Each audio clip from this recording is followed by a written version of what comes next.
Hey guys and welcome back to my channel. This is part 5 of What If Naruto Was the Black Dragon of Apocalypse in Fairy Tale. Before we begin, don't forget to like and subscribe for more amazing content, and also go and support the author, link in description. It was now the third day of the Grand Magic Games. This time the judges were Chapati, Ujima, and guest judge Lahar, captain of the Rune Knights. Due to this, General Mistogan decided it was better he kept his distance from the stadium so he could stay out of trouble. So Kana took his place for today's game. Wendy was also participating for her team and possibly until the end of the games. Katya, Momon, Eclair, and Yukino were currently with the rest of the Fairy Tale Guild members. The girls and Bird were afraid the guild would not be welcome them easily, but were pleasantly surprised to see everyone welcoming them with open arms. Katya and Momon felt right at home. Yukino was reserved but was enjoying her time with her new friends, and Eclair was sadly still guarded towards the guild members. Mermaid Heel consisted of Kagura, Sela, Demaria, Brandish, and Miliana. Anna was also watching the games with her guild but made sure she under an illusion that made sure only her guild will see her. Sabretooth consisted of all the member except Dobengal and Yukino were replaced by Minerva and Rufus. Another surprising guest was Magic Council member Doranbolt, who is watching the game from the stands. Although one look at his face will tell you that he was not enthusiastic about being there. Lahar had basically strong-armed him to watch the games since Fairy Tale was participating, and Lahar knew that he wanted to see them. Although Doranbolt was still not sure how to react to all this. The last surprising guest was a certain black dragon watching the games from the stands. Hopefully, nothing bad happens, but knowing Fairy Tale, that's likely to happen. Naruto thought. Today's competition of the GMG is Pandemonium. There will be one participant from each guild. The members chosen for each guild were Erza for FTA, Kana for FTB, Orga for Sabretooth, Demaria for Mermaid Heel, Bullet for Quattro Cerberus, Obra for Raven Tail, Jura for Lamia Scale, Hibiki for Blue Pegasus. Mato, the pumpkin-head announcer, explained the rules as a giant castle appeared in the middle of the arena. Forgive me for my absence, but yesterday was my day off. The rules for today's games were simple. The castle was filled with 100 monsters. All of the monsters are categorized by a simple rank, from D to S rank. The rules were that each person can decide how many monsters they want to fight. Whether they chose 1, 5, 10, or even more than 50. The trick was that the monsters that a person will get is random, which meant they could get all D rank monsters or get all A rank or even the S rank monster. This added a new danger that all the participants would have to take into consideration when they choose how many monsters they wanted to fight. The last rule was that the participant keeps fighting until they beat all the monsters they chose or they fall and get the points they earned from the monsters they managed to defeat. Mato then asked all the participants to take a lot number to decide who would go first. Erza got number 1. Erza smiled at this. Luck of the draw, huh? Erza mumbled out loud. Luck. More about keeping pace and making a sound judgment call.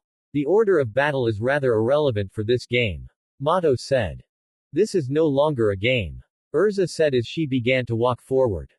Huh? Mato asked. My challenge right will be all 100. Erza said. Needless to say, everyone dropped their jaws in shock at what Erza just said. Well, everyone except for Natsu, Gray, and Wendy that began laughing. Gildarts and Laxus shook their heads in amusement as Mira giggled. Irene just facepalmed in exasperation at her daughter's antics with everyone in her guild giggling. Wait. That's suicide. The challenge was never made so someone could handle all 100 on their own. Everyone was thinking that Erza had lost her mind. Oh, how wrong they would be proven. I don't care. I will not cover this since nothing has been changed. If you would like to see Erza beat all those monsters, then I recommend looking up the anime version on YouTube. The entire audience had their collective jaws dropped in absolute astonishment. EHHHHHHHHHHH. They all shouted in shock. Erza Scarlet has defeated all 100 monsters. Is this the return of Fairy Tale? Chapati shouted enthusiastically. I give up. Nothing will surprise me anymore. Ujima said in amused exasperation. They never do anything normal, do they? Lahar questioned as Ujima simply shook his head. Nope. No way to top that. Kana commented. I don't think any of us could even if we wanted. Can I get a slip? Demaria asked. Sure. Kana cheerfully said before handing her flask to Demaria. She takes Reckless to a whole new level. Bullet said. Magnificent as always. Jura commented. Obra said nothing. I don't like this. Orga said in annoyance. Well, this has gotten far more interesting. Minerva said to herself. Yay Erza-chan. Miliana cheered loudly. We should expect nothing less of Irene-sama's child. Kagura commented as she looked at Erza's projection on the screen. That'll just make the games more exciting. Sela said. Irene was both exasperated and proud at her daughter's strength. Like mother, like daughter. Anna teased. Irene gave her look, before sighing and looking at her Erza with a proud look in her eyes with a huge smile on her face. Yes, she is. She is a wonderful girl and mage. I couldn't be more proud to have her as my daughter. Irene said. You're just as stubborn and determined as Irene was when she was your age, Erza. Naruto said in a nostalgic tone. You are an amazing mage, my Benihime Crimson Red Princess. I hope we can connect as I reconnected with Wendy. I would like us all to be a family again. I just pray you can accept who I am when we finally meet and when you find out everything about me. Naruto spoke softly to himself. Erza limped back to the arena as the pandemonium castle disappeared. Erza had little time to react before she was enveloped in a bone-crushing hug by her team. Ouch. Guys, I appreciate the hugs, but I am still sore from the event. She winced. The team laughed at her reckless actions but helped her up to the infirmary to bandage her up. Well, now that pandemonium is unavailable, the other 7 contestants need to be ranked. So we have come up with a simple game for the remaining contestants. Chapati announced to the audience. This is the Magic Power Finder or MPF. When this item is struck with magical power, it's represented numerically. These numbers will be used for their ranking. Now then, let's continue from the order that was determined previously. Kabu. Mato explained. Then that would be me. Demaria said. Before summoning a giant battle axe. Her axe soon began to glow in a golden aura before she dashed and delivered a wide slash to the sphere. 5385. Oh. Already Demaria of Mermaid Hell sets a high bar to pass. Indeed, I expect nothing less of Wizard Saint Mage. Lahar commented. Damn, I didn't know she was Wizard Saint like Jura. Natsu said. That just shows Mermaid Hell is not pulling punches anymore. Erza told her team as she just came back from being bandaged. You guild is amazing, Ka-san. Laxus looked interested in Demaria's abilities. Mirajan gained a glint in her eyes. My shipping senses are tingling, she thought in amusement. Suddenly several mages felt a chill go down their spines. Next is Bullet of Quattro Cerberus. Time to roar. In Curcio. Bullet shouted as he was soon clad in silver armor that looked very similar to Wave's Grand Chariot. Damn, that guy could easily be above Laxus. Natsu shouted just from the magical power he felt. No kidding. Gray said in equal amazement. Dragon slash. He roared as he slashed the orb. 4250. Oh. Another high score. The bars are being set high for the other contestants. Not bad, Bullet-san. Demaria complimented. She always respected those with strength. Bullet gained a sheepish expression before bowing in appreciation. Thank you, Demari-san. Hibiki was next, but due to him being non-combat type mage his score was a low 365. Although it was still high for Lahar to compliment him. As that score would put him as a squad captain of the Rune Knights. Obra of Raven Tail got a pathetic 4, which made the Fairy Tail and Mermaid Heel mages suspicious of what that guild was planning. What was even more suspicious was that Imp was still alive even after what Naruto impaled it. Next we have Orga of Sabretooth. Just listen to that crowd cheer for him. Orga stepped up to the machine as he began to charge black lightning in his arms. 120 mm black lightning cannon. The blast of black electricity hit its mark. 3975. K. Orga grunted. Another high score. This puts Sabretooth in 4th place. Oh well. It's not like we could anything to top what the others have done. Sting said. We'll make up for this in the battle portion. Rufus responded while focusing on the contestants. Indeed we will. Minerva said. Now we will see if Jura of the 10 wizard saints can break the current rankings. Will Jura be able to win? Sherria asked with some concern. I have no doubt about that. But it's still too early to tell. Leon said. While he'll always have faith in Jura, you can never be sure about anything. If I may ask, can I go all out? Jura asked Mato politely. I would appreciate nothing less, Kabu. Jura smiled in appreciation. Rumbling MT. Fuji. The MPF was enveloped in a similar flash of blue light. 8544. Holy shit. That's overkill, Jura. Damn, overpowered geezer. Demaria said in amusement and annoyance. As expected of another mage to bear the mark of wizard saint. Bullet said. Gildarts just smiled at the future competition he'll have. Gildarts will have a hell of a time fighting him. Makarov commented. Mavis simply giggled. Don't forget, Rokudime. There is someone with Gildarts blood about to participate. The last competitor is Kana of FTB. Let's cheer for her to do her best. So it's my turn now. Hiccup. Kana slightly slurred. We're doomed. Wakaba and Macau said. Hopefully she can get a decent score. Max said. Anything is better than last place. Nab retorted.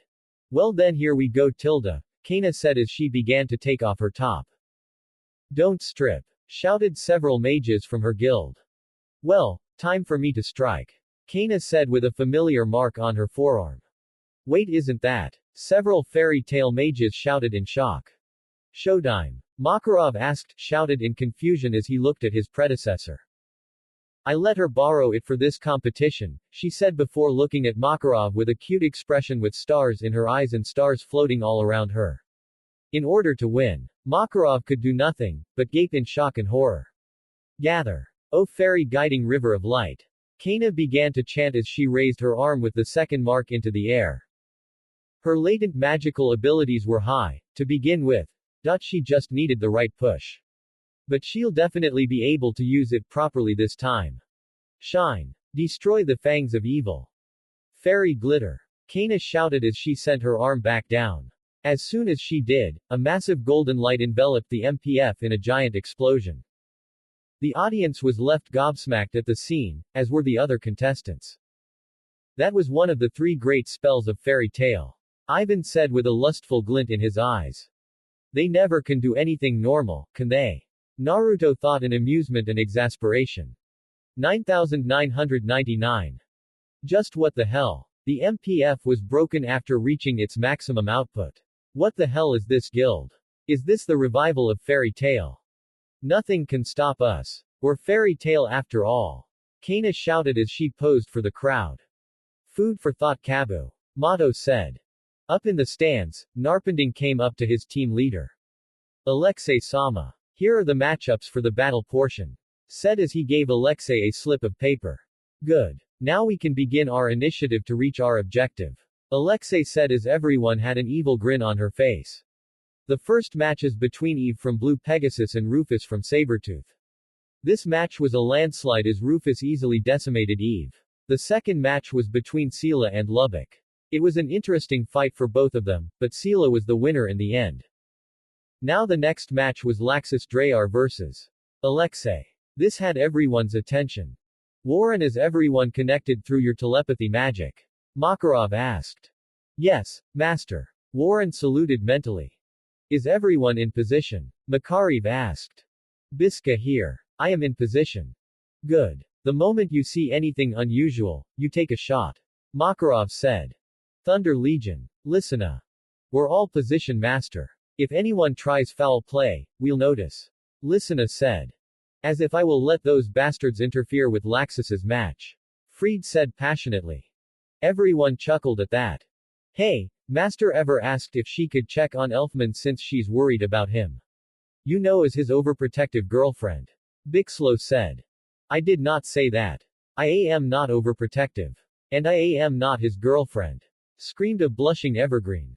This caused everyone to laugh a bit, even the super serious Fried had to crack a smile.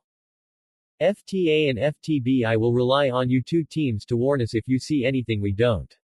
Understood. Makarov ordered. Hi, Master. The 2 teams shouted. Wendy, I have a question. Go ahead, master. Will your father do anything? I am pretty sure he is watching the games. Though whether or not, he'll intervene, depends on what happens. Makarov nodded. Ivan, I will not allow you to harm my guild anymore. Mavis giggled in amusement. Something wrong, Showtime? He asked. Nope. Nothing at all. Mavis before she began to look up into the sky. I am simply enjoying this situation just a bit. Makarov jerked up in confusion. It's splendid. The ultimate form of the guild I've hoped for is right before my eyes. Don't ever forget this feeling, Rokudime. Thank you for those kind words, Showtime. Calm yourself, Rokudime. Several members shouted verbally and mentally. Now then everyone, let the match begin. So you were recruited by Pops, but who are you? Laxus asked in a curious, but suspicious tone. Suddenly, Alexei blitzed right in front of Laxus and delivered a harsh haymaker that sent Laxus back, which shocked all of Fairy Tail. Laxus was crouched on the floor as blood dripped from the side of his lip. This guy. But before Laxus could retaliate, he was hit and sent flying again. No way. Gray muttered. Laxus is losing. Natsu shouted in shock. Who is this guy? Lucy asked in fear. Something is wrong. Wendy and Erza muttered in suspicion. Laxus continues to get pummeled by Alexei. He can't even lift a finger. However, what they did not know is what they were seeing was an illusion. The real Laxus was still standing with arms crossed. What's the meaning of this? Laxus asked. A type of illusionary magic. Alexei said. Everyone in the stadium and the ones watching from home can't see our real bodies, the ones talking at the moment. They can't even hear us. They are watching two illusions fighting right now. Alexei then spreads his arms in a wide arc. An impressive magic, wouldn't you say? Laxus scoffed. I'm pretty sure you didn't do this to show off. Now, what is this about? Alexei chuckled. Impulsive as always. Alexei then began to reach for his mask. You were always like that when you were a brat. He took off his mask revealing Ivan. Stupid son, he said as the rest of Team Raventail appeared at his side. Laxus's eyes narrowed. Shitty Pops. Now is that any way to talk to me? Not like you were ever the ideal father. Ivan snorted. Now that we won't have any interruptions, we can have a proper discussion. Laxus snorted before dropping his cloak. There's nothing to discuss, because right here and now, I will dispose of all of you. The team had the nerve to laugh. You really think you can defeat all of us? Ivan mocked. Considering our youngest member beat one of your members, and caused the other to run away, I think I can do the same. Laxus mocked right back. Ivan then scowled in annoyance with Obra and Narpending glaring at the lightning mage for that reminder. Yes, that was an unexpected hiccup on my part. I must say I never thought Makarov would have such a mage in his guild. It's shame she's not part of my guild. I would love to see her insides to see what makes her tick. Laxus's eyes narrowed in anger as lightning danced around his body. Enough talk. Just hearing you yap is pissing me off. Now. Don't be so uptight, Laxus-chan. We still have much to talk about. I need you to answer a question that I know Makarov will never answer till his dying breath. Where is the Lumen Histoire? What the hell are talking about? Laxus asked in a confused tone. Come now, Makarov must have told you something. You really are hard of hearing. I told you I don't know anything. Gigi told me nothing about this, Lumen Histoire. Even if he did, I wouldn't tell you.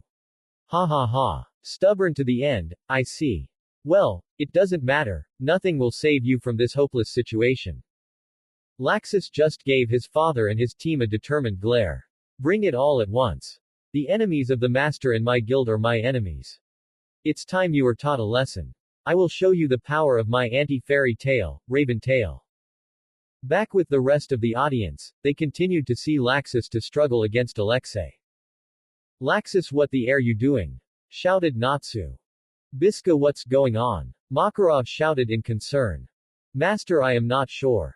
They're not doing anything. Wendy's eyes narrowed. There's something off with this. Wendy said to herself. Yeah. Dark replied. Warren blinked. He recognized every voice in the guild. Including the new ones of Katya, Momen, Yukino, and Eclair. But this voice was completely foreign to him. What's weirder is that it was coming from Wendy. Deciding against his better judgment, he tried to enter Wendy's mind until he was hit with excruciating pain. It was like his head was on fire. Arg! Warren grunted as he fell on his hands and knees. Warren! Several mages shouted in concern. Warren, what's wrong? Makarov asked. Something is wrong. I would advise you to not do that again, Warren. An unfamiliar voice said. Who the hell is this? Shouted several members. How did you get into this telepathic communication? Makarov demanded. The voice sounded amused as he spoke again. Come now, getting into this was child's play for me. Wendy's eyes widened as she recognized the voice. Daddy. EHHHHHH. Every member of the guild shouted. Wendy, this is your dad. Lucy shouted. How is he able to do this? Erza asked herself. Are you the one hurting Warren? Makarov asked in a curt tone. Yes. Naruto responded with little hesitation. What the hell? All of them shouted. Why are you doing this? Makarov demanded. The reason I did this is because that brat decided to try and get inside Wendy's head. What? All of them shouted with Wendy sounding extremely angry. Warren, is this true? I specifically forbid you from ever using your magic like that. It's an invasion of privacy. Makarov shouted. Gomen, master. I heard someone else that I didn't recognize and it was coming from Wendy. Warren tried to explain before wailing again from the increased pressure to his head being added. I don't care if you heard a circus in her head. You don't go into my daughter's head without her permission. Naruto growled. Wendy, Dark, and Erza just sweat dropped at their father's overprotective nature. I promise I won't do this again. Warren cried out. I hope so. It would be such a shame if your mind was reduced to that of a tiny vegetable. Naruto warned. Everyone shivered at the warning. They had forgotten how brutal Naruto can be. Finally, Warren sighed as he felt the pressure on his mind disappear. Now then, I am surprised that none of you have noticed the foul play. Especially you, Erza, with that artificial eye of yours. Naruto said. This statement caused Erza and several others to blink in confusion. What do you mean? Erza asked. Instead of explaining, let me just show. What do you? Enchantment. Sight share. Suddenly all the members of the guild felt a tingling sensation in their eyes as they began to gain a blue hue similar to Naruto's eyes. Now look to the arena and this time, see things through my eyes. Naruto said. Everyone from Fairy Tail looked down and were shocked as they saw Laxus facing the entire team of Raven Tail with Ivan in Alexei's attire. What the fuck? They all shouted. How can they be in two places at once? Everyone looked back to the guild stand for Raven Tail and were shocked to see no one there. Huh. Naruto chuckled in amusement. You understand now. The team you were watching were never there, to begin with. They were using an illusion to distract you, while the real team is down in the arena. Master, we must do something about this. Makarov was about to speak until Makarov Drayar. Naruto spoke. What is it, Naruto? I would advise you to not interfere with this fight. What? What the hell do you mean not interfere? This is an insult to Laxus-sama's honor. There must be retribution. Everyone continued to rant off, except for Guildarts, Makarov, Wendy, and Erza, as they knew Naruto would not say this without good reason. What is your reason for asking this of me? He asked. Master, Makarov-sama. Everyone shouted. Silence. Now let Naruto speak. Makarov spoke in an authoritative tone. Laxus is more than capable of handling these fools. None of them have the power to match the brat. Not to worry, if things get bad, I will personally intervene. Naruto explained. Alright, we'll go with your plan. Makarov finally said. Master. Everyone shouted. I have faith that Laxus can prevail, and should something befall him, we shall intervene. Am I clear? Yes, Master, as the other members finally relented. Back in the arena, Laxus stared at the team. He was confused by what Ivan said. An anti-fairy tale guild. A skeptical Laxus asked. Ivan smiled. That's right. I have gathered members and learned magic and techniques that exploit all of fairy tale's weaknesses. Are you sure you want to go to war with us? I especially know all about your weaknesses. After all, I was the one that gave you that lacrima. I feel it only appropriate that I will be the one to take it back. Laxus scoffed. I already know all this crap. So does Gramps. This caused all of the eyes of Raventail to widen. What? They all shouted. How could he know? Laxus smiled. Your so-called spy knows how to act and got you to play along. Gajiel betrayed us. Flare screeched. He was never with you, to begin with. It's your own fault for falling for it. Wait. If Makarov knew this entire time, why did he do nothing? Narpending asked. Because the stubborn old man has a real bad habit of holding back when he shouldn't. Sigh, I guess he still believed in you since your father and son. But I don't. I never trusted you the second you came back without my mother. And after the little stunt with Wendy and Lucy. Laxus looked even more pissed. My patience with you is at its end. Ivan was enraged as he sent hundreds of his paper dolls to surround Laxus. Silence. You insufferable brat. How dare you speak to me in such a fashion? The only reason you're here today is because of me. As for your mother, that woman outlived her usefulness the moment she gave birth to such a weak child. I got rid of her like the trash she was. Now I will do the same to you and make Makarov watch like he did the last time. Suddenly several of the paper dolls came together to form several monsters of paper, and appeared around the Raventail team. Soon several of these monsters began to surround Laxus as well. The lightning mage just gained a feral look in his eyes. He growled loudly as lightning danced even more fiercely around his body. Well, if you feel so confident, Laxus smirked, I guess I will need to even out the playing field a bit. This confused the Raventail team and the Fairy Tail members as Laxus raised his right arm revealing a very intricate tattoo. What is Laxus doing? Natsu asked. I don't know, but it better be something to even out the playing field. Gray said. Those markings look like a variation of a summoning tattoo. Wendy mused. I think you're right. Dark replied. I wonder what Laxus got to partner up with him. We're about to find out. You know, I was kinda put off that every Dragonslayer in the guild had an Exceed partner. I was never interested in getting an Exceed, but then I heard about that Cobra fellow having a winged serpent as a partner. It got me thinking maybe I should find a partner that complements me. The tattoo began to glow brightly as a seal appeared below Laxus. Then I made a new friend during my trip to the mountains during the 3 months before the GMG. We got off on the wrong foot, but we came to an understanding. By now blue and yellow lightning was dancing around Laxus and being released around the seal. Ivan simply scoffed. As if any pet you gained could help you. Ivan mocked. Laxus simply smirked in response. I wouldn't be so sure. Laxus retorted. Familiar summoning magic. A bright light enveloped Laxus's form from the seal. The light was so bright it blinded Ivan and Fairy Tail watching. Naruto continued to look at the match with interest. What could he be summoning? Naruto thought with genuine interest. When the light died down, everyone blinked as they regained their sight and what they saw was jaw-dropping. Behind Laxus was a behemoth of a creature. It was around 10 to 15 meters long and 2 to 5 meters tall. It looked like a quadrupedal cross between a wolf and a dragon wyvern. Its jaw contained rows of serrated teeth that could easily tear through flesh like paper. Its body was covered in teal scales with green-colored claws. Its paws, forearms, upper chest, tail, spiked back, lower jaw, and 2 horns protruding forward from the top of its head were covered in golden yellow scales. It had pure white fur as a mane and coming out of its forearm, tail, and stomach.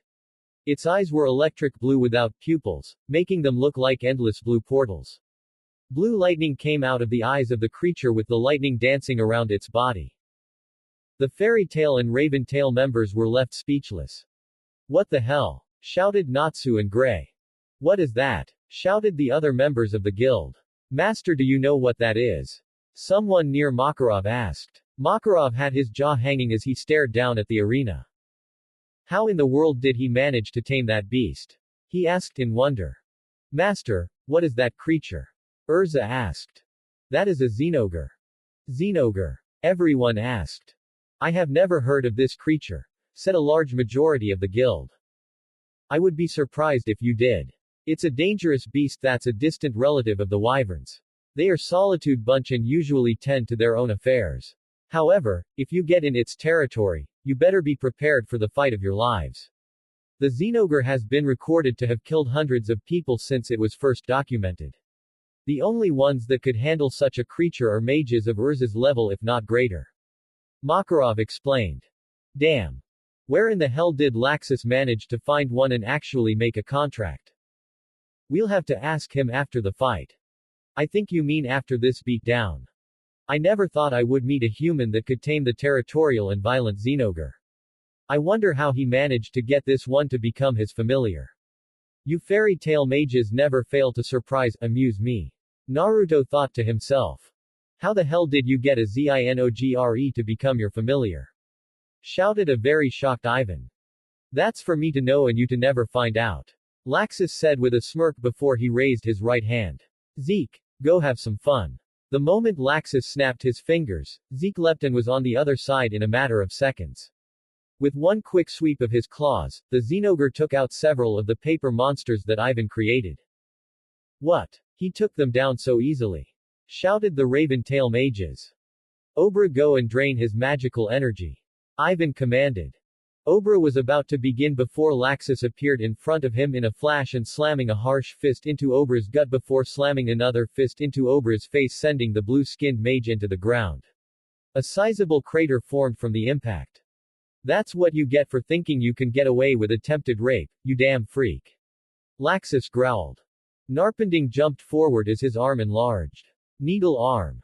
Laxus just grabbed him with one arm. He raised his other arm as a ball of electricity formed on his hand. This is for trying to sabotage Wendy during the first day events. Electro ball. Red-haired scorch. Flare shouted. Laxus glared at the red-headed woman. This is for trying to cheat Lucy out of her victory. Raryu no Hoko. The roar attack blasted right through Flare's hair and landed a direct hit on the red-headed mage. Ah! She screamed as she was sent flying. Kurohibi snuck up behind Laxus, but the blonde just looked annoyed. You really piss me off, you creep. Laxus shouted as he blasted him away. Ivan's jaw was on the floor.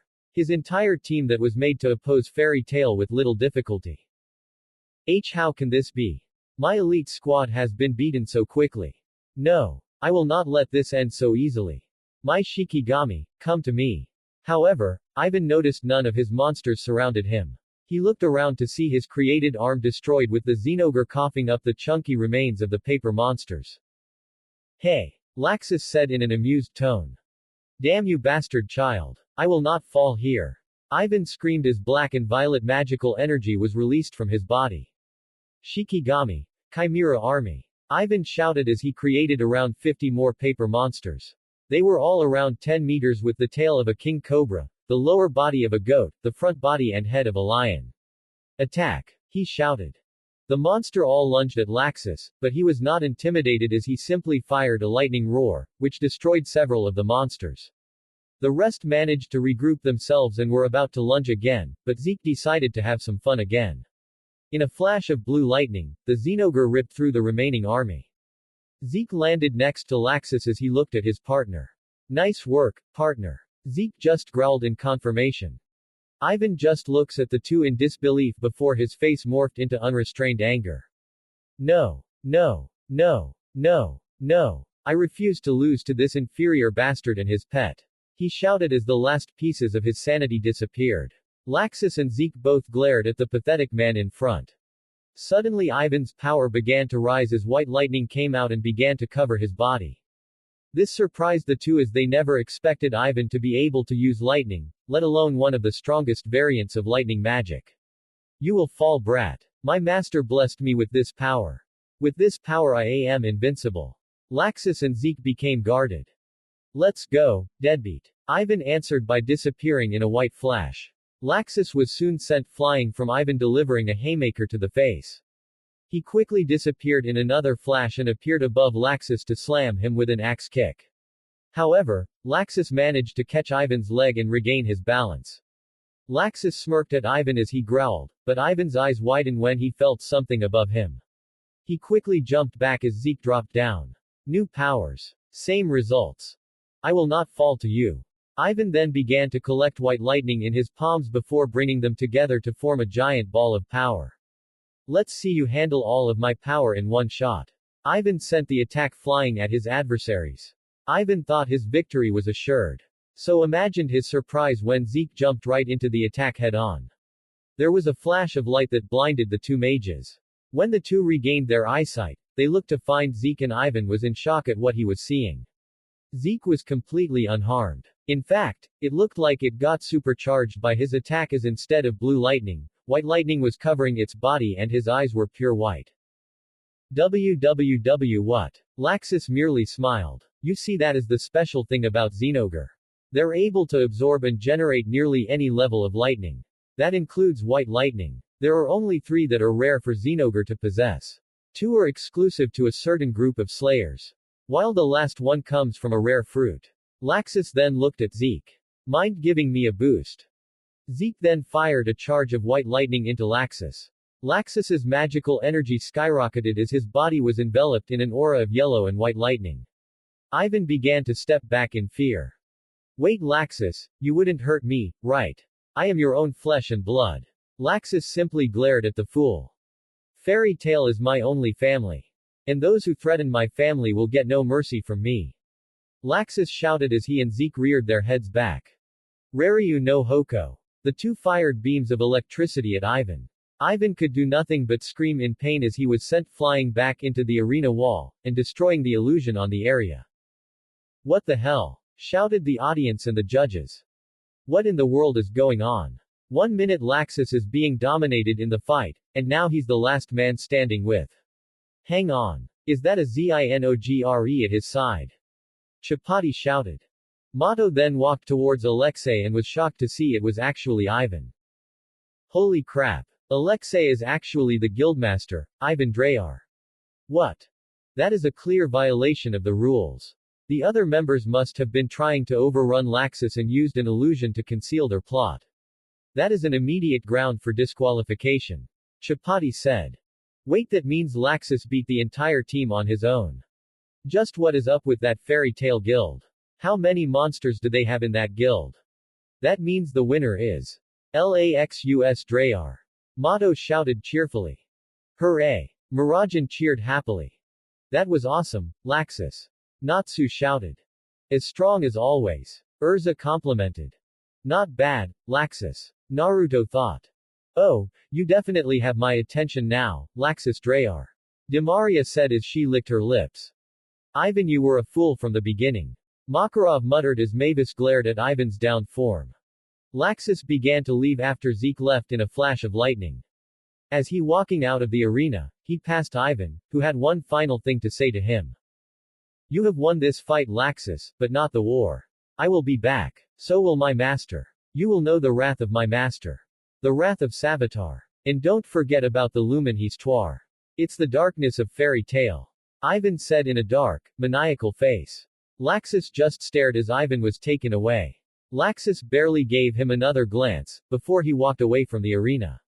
Unknown to everyone, the black imp that was with Ober this entire time had left his team and watching the arena with a sinister smile on its face before it disappeared in a flash of darkness. Now then, let the last match begin. Wendy Marvell vs Sherria Blendy. Looks like Dad was right. Wendy thought, feeling anxious for her fight. Get ready, Wendy. Dark said. Wendy then felt a hand on her shoulder. She turned to see Erza looking at her with a comforting smile. You got this, Wendy. She said. Wendy smiled in return. Thanks. I won't let you down. She said before walking to the arena. Don't underestimate her, Sherria, and be ready to go all out if need be. Leon advised her young teammate. Sherria saluted. Hi, Leon-sama. Finally, I get to see her again. Sherria gleefully thought as she walked down. The two arrived at the arena as they greeted everyone before Sherria tripped, but Wendy managed to catch her. The two gained pink hues due to their close proximity. She's so much cuter up close. The two thought in unison. Thank you. Nice to meet you, Sherria said as she raised her arm. No problem. Likewise. Wendy said as she shook her hand. Gray. I hope you're ready to see Sherria's true strength. Leon said. I wouldn't underestimate Wendy either, Leon. Gray retorted. Now then, let the final match begin. Mato shouted. Fairy Tale Ost. Champion of Magic extended. The two girls rushed at one another with their fists raised. The two collided as light blue and black winds expelled from the force of the attacks. Wendy attempted a leg sweep, but Sherria managed to jump up to dodge the sweep before delivering a kick to Wendy's side. Wendy managed to block the kick but was sent skidding a few feet back. Wendy looked back as Sherria smiled at her. White winds began to envelop Wendy's arms. Tenryu no Yokugeki. The whirls of winds went straight to Sherria, but the maroon-haired mage managed to jump, flip, and maneuver around the attack. TCH. Wendy grumbled. Black winds began to swirl around her arm. Tenjin no Boreasu, Sky God's Boreas. A torrent swirl of black winds fired off her arm and headed straight to Wendy, but the girl was ready for this. Tenryu no Kaden. The heavenly spin managed to repel the swirling attack of black winds. Black winds. Lucy exclaimed. That brat couldn't be. Orga said. Another one. Natsu muttered. Sugoi. You managed to block it. Sherria said in amazement, before smiling. In that case. She started before disappearing in a blur. Wendy's eyes widened when she turned to see Sherria right behind her with black winds swirling around her. Tenjin no Might, Sky God's Dance. Wendy had no time to dodge and crossed her arms and brace herself for the attack. Gah! Wendy wailed as she was sent flying into the air. Wendy! Shouted her guild. Sherria then jumped into the air to continue her assault, but Wendy regained her composure and shouted, Tenryu no Kagizum. As the wind swirled to her leg and struck Sherria hard across the cheek. The two slid back to the arena floor. Both girls turned back to one another as they began intake a large amount of air. Tenryu no. Wendy began. Tenjin no. Sky Gods. Sherria began. That brat couldn't be. Gajil started. The same as Wendy's magic. Doranbolt said. Lost magic. Mavis said. The Sky's ultimate magic. Leon said in a confident tone. Hoko. Dogo. Bello. The two sky mages shouted as they launched their signature spells. A giant torrent of winds was released from the girls' mouths as they collided. A giant explosion of wind enveloped the girls and a good portion of the arena. Gah! The judges shouted. Damn, that's some powerful winds. Natsu commented. Wendy. Erza said in concern. She is the Sky God Slayer. Leon said. When the winds calmed down, both girls were still standing with only a few scratches, although Wendy seemed to have taken slightly more damage. I have no words. These two are the personification of cuteness. Chapati said as his two fellow judges' sweat dropped at his behavior. Your character profile just took a nosedive. Yujima retorted. Naruto was fighting the urge to rip Chapati's head off, or at the very least take his voice away. Anna and Irene were having similar thoughts. To think there would be a god slayer in Lamia scale. Wendy has no chance of winning. Doranbolt said. Damn it. Even though we used the same amount of power, I took a harder hit due to her magic. Wendy thought in frustration. Dad did warn you that would happen. That's one of the advantages that god slayers have over us. Not to mention she does have 7 years of experience over us. Dark said as Wendy got back into a fighting stance. Regardless, I refuse to go down so easily without a fight. Wendy declared passionately. Now that's the attitude I want to hear. Now get to kicking her ass and asking her out after. Dark said in a teasing tone. Hush you. Wendy said, but not without much bite. You don't seem surprised at my magic. Sherria said as she tilted her head to the side. My teacher warned me about you and your magic. So I was prepared for this. Wendy said. Really? Your teacher must know a lot. Sherria complimented as Wendy giggled. You have no idea. She said. I heard a lot about from Leon as well, Wendy-chan. I'm glad to see someone with similar magic to mine. Although it seems I may have been a little too rough. Don't apologize. This is a fight. And these injuries are nothing compared to what I have endured.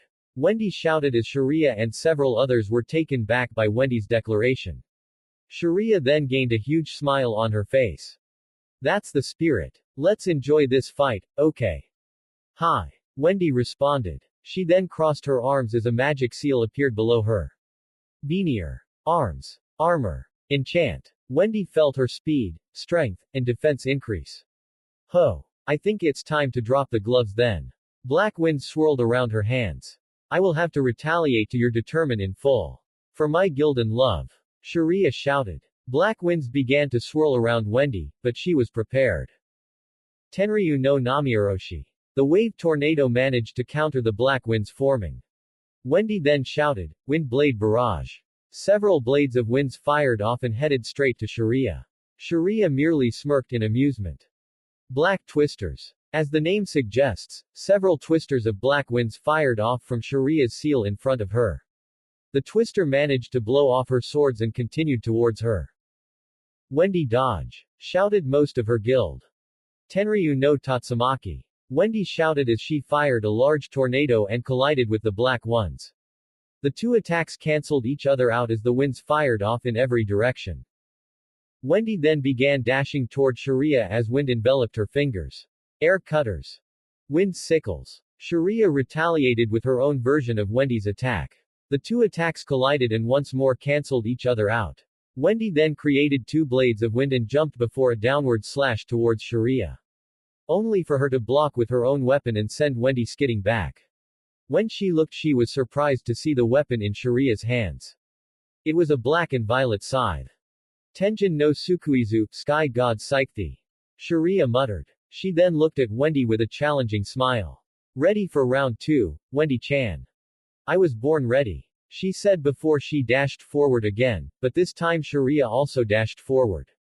The two met in the center, but Sherria was able to make the first move thanks to her wider range. However, Wendy slid under the swing before getting right in front of Sherria for an X-slash, but Sherria managed to dodge at the last second. Wendy dashed forward but had to jump in the air to dodge another swipe from the scythe.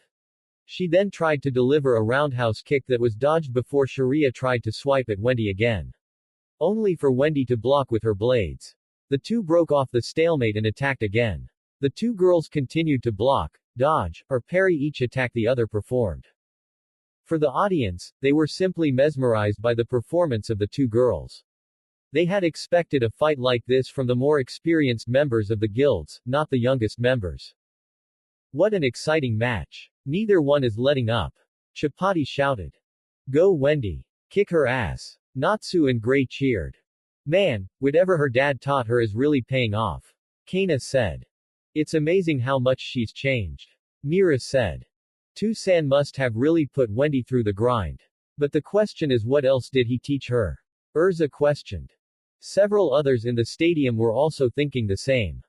Wendy-chan is amazing. Miliana said. She's truly skilled. As is her opponent. Kagura said. You truly have an amazing child, Anna-sama. Demaria complimented as Anna giggled. Arigato. She truly is. But I am sure my husband is responsible for this. Damn it, Sherria. What's taking so long to win? Toby shouted in frustration. Calm down. Her opponent is not really giving her any openings to end this quickly. Yuka explained. Come on, Sherria. Show them the power of your love. Shelly shouted as she cheered for her cousin. You better start winning, Sherria, or you'll be spinning. Grandma Uba shouted. Those two are quite skilled. Rufus complimented. Indeed, now I see why Dobengal told us to be wary of her. Minerva said. She may have the skill, but she'll never match up to us. Sting said. Minerva shook her head. I wouldn't be so sure. She said as everyone turned to her. What do you mean, Lady Minerva? Rogue asked. But she stayed silent as she looked at the arena. If what Dobengal said is true, this will get interesting very soon, she thought before addressing her team. Just keep watching. I'm sure something interesting is gonna happen very soon, she said before the team refocused on her team. Don't let up, my Chibi-hime. Naruto thought as he continued to watch the match unfold. Back in the arena, the two girls continued in their stalemate dance with no winner in clear sight. Blood and sweat dripped from their bodies from the minor injuries they received from one another. Damn, this girl is tough. You really need to court her after this. Which won't happen unless you break this stalemate. Dark shouted. I am trying, but she will not let up. Wendy shouted back. Well, do something, because you can't let this continue any longer. Wendy finally had enough and with a roar of defiance pushed Sherria back. Tobu. Wendy said as she flew into the air. Wendy can fly. Natsu shouted in shock. At this point, we shouldn't be surprised anymore. Lucy said. Wendy soon began to channel energy into her leg. Tenryu no Sutenkyaku. Sherria barely had time to move out of the way as Wendy slammed her foot to the ground. Boom. A giant cloud rose from the impact zone as 10-meter-wide crater from where Wendy landed. Everyone's jaw dropped in shock, except for Naruto and Anna, who were smiling. That's my girl. The two thought. Holy shit. I knew Wendy was strong, but this is insane. Natsu said in shock. I know, right? I never expected Wendy to become so powerful in such a short time. Lucy said in amazement. Sugoi Wendy. Erza said. Wendy-san is so strong. Katya said in an odd tone. She never thought Wendy would be so powerful. No wonder she easily saved her and her companions. Super strong. Momon chirped. How did she get like this? Eclair thought with some suspicion. How did a young mage like Wendy get so strong in such a short amount of time? Did her father have something to do with this? I never thought Wendy-san could be so strong. She could easily be in the top mages of Sabretooth with that kind of strength, Yukino said in an amazed tone. That was close, Sherria. Leon said. Wendy has proven to be a formidable enemy for Sherria. She'll have to show off her true power if she wants to win. Jura commented as Leon nodded. Agreed. Sherria just looked at Wendy in amazement. Sugoi, Wendy. You're super strong. If I hadn't dodged I would be in pain. You're strong as well, Sherria-chan. Sherria blushed a little at the suffix used for her name. Wendy-chan, it looks like I need to take you serious now. Wendy stared down her opponent as she leaned her head back and began to absorb the air around them. Suddenly Wendy and every other mage could feel a huge power begin to rise out of Sherria as she was enveloped in a black and violet aura. She looked back at Wendy with her eyes gaining a red glow.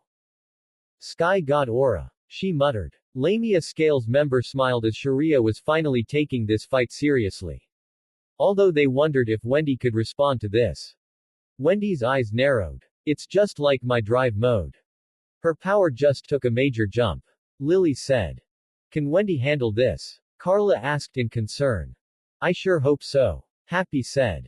Hey. I have never seen you do that before, Orga. Sting said. Like I would waste that power on weaklings beneath me. Besides, this match is over. Well, Wendy, are you ready to continue? Sherria asked. Wendy smiled before she began inhaling a large amount of air as her magical power began to rise up. Her arms gained white scales as her hands became sharp like claws, her eyes became slits with a red hue, her hair gained pink highlights, and whisker marks appeared on her cheeks.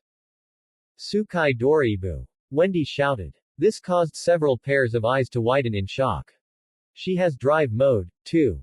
I thought only Sting-san and Rogue-san could do this. Yukino shouted in astonishment.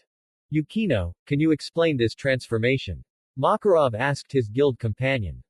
Yes, Makarov-sama. Drive mode is a transformation that I have seen Sting-san and Rogue-san use in the past. It easily boosts their power up to 10 times. 10 times. Everyone shouted. I always assumed that only a 3rd-gen Dragon Slayer could achieve as I've never heard about any of the other Slayers achieving this form.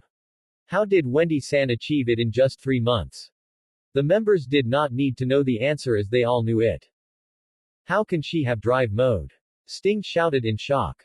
There's no way anyone of the older generation should have knowledge of this. An equally stunned Rogue said. It would seem that Dobengal's warning is coming into fruition. Rufus said. Sherria looked on in surprise before smirking. Ready to go, Wendy. Hi. The two dashed towards one as their fist collided once more as several strong winds were released from the collision.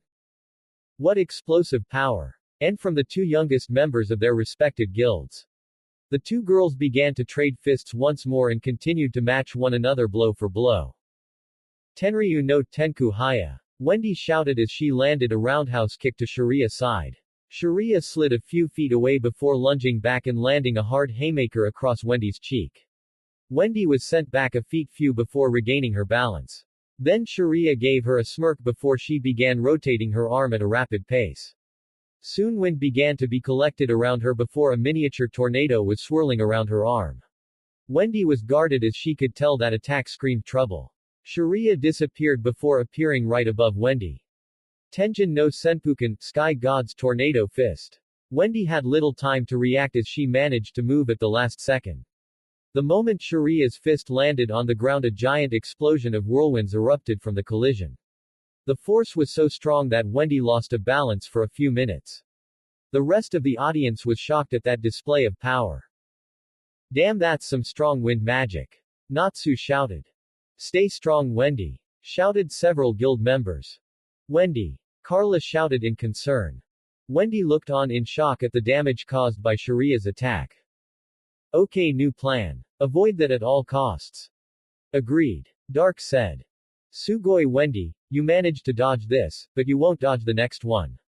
Sherria then began to charge another one. Here we go. Wendy muttered before dashing toward Sherria. However, it was too late as Sherria had already charged her fist. This is the end, Wendy. Sherria shouted as she slammed her fist into Wendy's gut. But suddenly, Wendy disappeared in a plume of wind. Sherria's eyes widened in shock. A wind clone. Sherria shouted. Suddenly, Wendy appeared right below Sherria with an orb of magical energy in her hand. Take this, Sherria. Tenryu no Rasengan. As Wendy slammed the attack into Sherria's gut. However, Sherria was not going down so easily as she slammed her still active Senpuken into Wendy's abdomen. Both girls lost the air in their lungs as they were sent flying back to the arena floor with a loud boom. Wendy, Sherria. Both guilds shouted for their respective members. Oh my, after now devastating collusion, both girls have landed back onto the arena. Who'll be the one standing in the aftermath? When the smoke cleared, both girls were on their hands and knees coughing up spit, bile, and blood. Cough, that was amazing, Wendy, but there is one thing I have that you don't. Cough, and what's that? Wendy coughed out. And to everyone's shock and Wendy's amazement, Sherria's wounds began to heal and disappear. This is the greatest gift of my magic. I can heal my wounds. Sherria said. Sherria was our secret weapon for these games. No one can stop her. And she hasn't even used that form yet. Leon said in a prideful tone. Damn it. I can't believe Leon had someone like this up his sleeves. Gray muttered. Wendy. Many of her guild thought in concern. Sherria began to walk forward to finish this before she began to cough violently as she held her gut in pain. Sherria, what's wrong? Her concerned team shouted. This pain. I thought I healed the damage from Wendy's attack. But the damage was greater than I expected. Wendy saw Sherria stagger and knew this would be her best chance to end this fight for good. So she quickly gets up, ignoring the pain flaring in her abdomen. She stretched her arms out as her magical energy began to flare. Metsuryu Ugi. Wait, she's mastered it already. Perliuzuka shouted in shock. Hey, is that one of the spells Grandini and her dad left her? Happy asked. I hope it'll be enough. Lily said. Please win, Wendy. Carla prayed. Suddenly the two were enveloped in a large wind vortex. Shoha Tenkasen. Wendy shouted as a magic seal appeared and fired a huge blast of wind magic right at Sherria. The Sky God Slayer could nothing but take the full brunt of the attack before colliding again with the ground. Wendy dropped to one knee as her drive mode ran out. Huff. Huff. Damn, this was a hard-ass fight. Wendy thought before looking again at Sherria's down form. But at least I won. Sherria's down and the winner is, Mato began to say, but hold it. And to the shock of Wendy and horror of her team, Sherria was back up with all her injuries gone. Gomen. It took longer for me to heal those injuries than I thought. I have to say you nearly got me with that, Wendy, but this is far from over. Sherria said. Damn, what a girl. Gray said. What's with her? Natsu muttered in shock. All the damage Wendy inflicted is gone. Lucy said in concern for Wendy. Sorry, fairy tale, but Wendy has no chance of winning. Leon confidently said. Wendy. Dorenbolt thought before someone accidentally bumped, who apologized. He turned to say it was nothing, and was surprised to see who bumped him. Mistogen. Wendy, be careful, the person with connections to Zirf is here. Jelal and his companions had been watching the games from afar, but when they felt the malevolent energy in the stadium as Wendy's match began, Jelal immediately rushed back in. Wendy, you can give up now. I know you can't heal your injuries as I can, and I like a good fight like any other person, but a senseless beating has no love at all. Wendy simply began to giggle. Sorry to say your information is outdated. Suddenly, Wendy was enveloped in a light green aura as the audience and Sherria watched in amazement as all her injuries disappeared. Tenryu no Shozen. Wendy muttered. You can heal your injuries too. Sherria said in astonishment. That's right. I learned this when training for the GMG. Wendy said. Sugoi, your sensei really prepared you for everything. Wendy nodded. Yes, he did. There are only 2 minutes left in this fight. Can a winner be decided before time runs out? Well, Wendy, how about we put out all the stops? Wendy nodded. Agreed. The two then began to gather large quantities of air and began to absorb it into their bodies. Sherria was soon enveloped in a fiery red aura. Her hair and eyes became bright red. God force, Sherria muttered. This my full power, Wendy. Do you have anything to match that? Wendy smirked. Yes, I do. Fairy Tail Ost. Indomitable Fairy Tail extended. Suddenly Wendy was enveloped in a pinkish-white aura as her hair became shaggy, bright pink, her eyes became blood red with slits, her whisker marks became more defined, her arms became more scaly like a dragon, feathers grew on her wrists and ankles, and she gained a pair of wings on her back. Dragon Force. Wendy yelled, expelling the excess energy into winds around the arena. Everyone was left speechless. Wendy has Dragon Force. Natsu shouted in absolute shock. More than that, Natsu. She can use it at will. Gray shouted back. But that's insane. Natsu could only achieve it when he ate that lacrima infused with Etherian. Erza thought aloud in amazement. I can't believe you could achieve this at such a young age, Wendy. Natsu needed outside assistance twice for him to even reach the transformation, even then it was incomplete compared to yours. You have grown, Wendy. Mistogen complimented as he was truly amazed at Wendy's power. She has Dragon Force. I can't believe it. Yukino said in shock. Sugoi, Wendy. Katya and several others said. Wendy, how you've grown in such a short amount of time. Makarov said. Naruto really went all out in her training. Mavis giggled. She has Dragon Force. Gajil said as he stared in complete shock at Wendy. Well, then it looks our little Wendy isn't so little anymore, Murajan said in a fake sad tone. They grow up so fast. Murajan fake cried. You and Natsu better pick up the pace, before Wendy leaves you two in the dust. Laxus teased as Gajil glared at him. Shut it. How can she have Dragon Force? Sting and Rogue shouted in unison. It seems you were wrong to underestimate that girl. Rufus said. Now I think it's safe to put this girl as a potential threat to our victory. Minerva said before looking at her team. She is someone we will need to watch out for. She has Dragon Force. At such a young age. Demaria said in an impressed tone. I think she beats anyone else's record. Including her own father, I think. Irene said with a thoughtful expression. Go get them, my darling Wendy. Anna thought in pride. Ready to end this? Wendy asked. Sherria nodded. Yeah. It looks like the girls plan to end this with their next move. WHO shall be the victor. Sherria then jumped into the air before being enveloped in black and violet winds that took the shape of a bird. Wendy soon began to collect the winds around her as the air began to heat up before erupting into flames around her. However, the temperature continued to increase until the flames turned blue. Wendy jumped up into the air as the flames enveloped her and formed into a shape very reminiscent of Grandini. Metsujin Ogi, Sky Attack.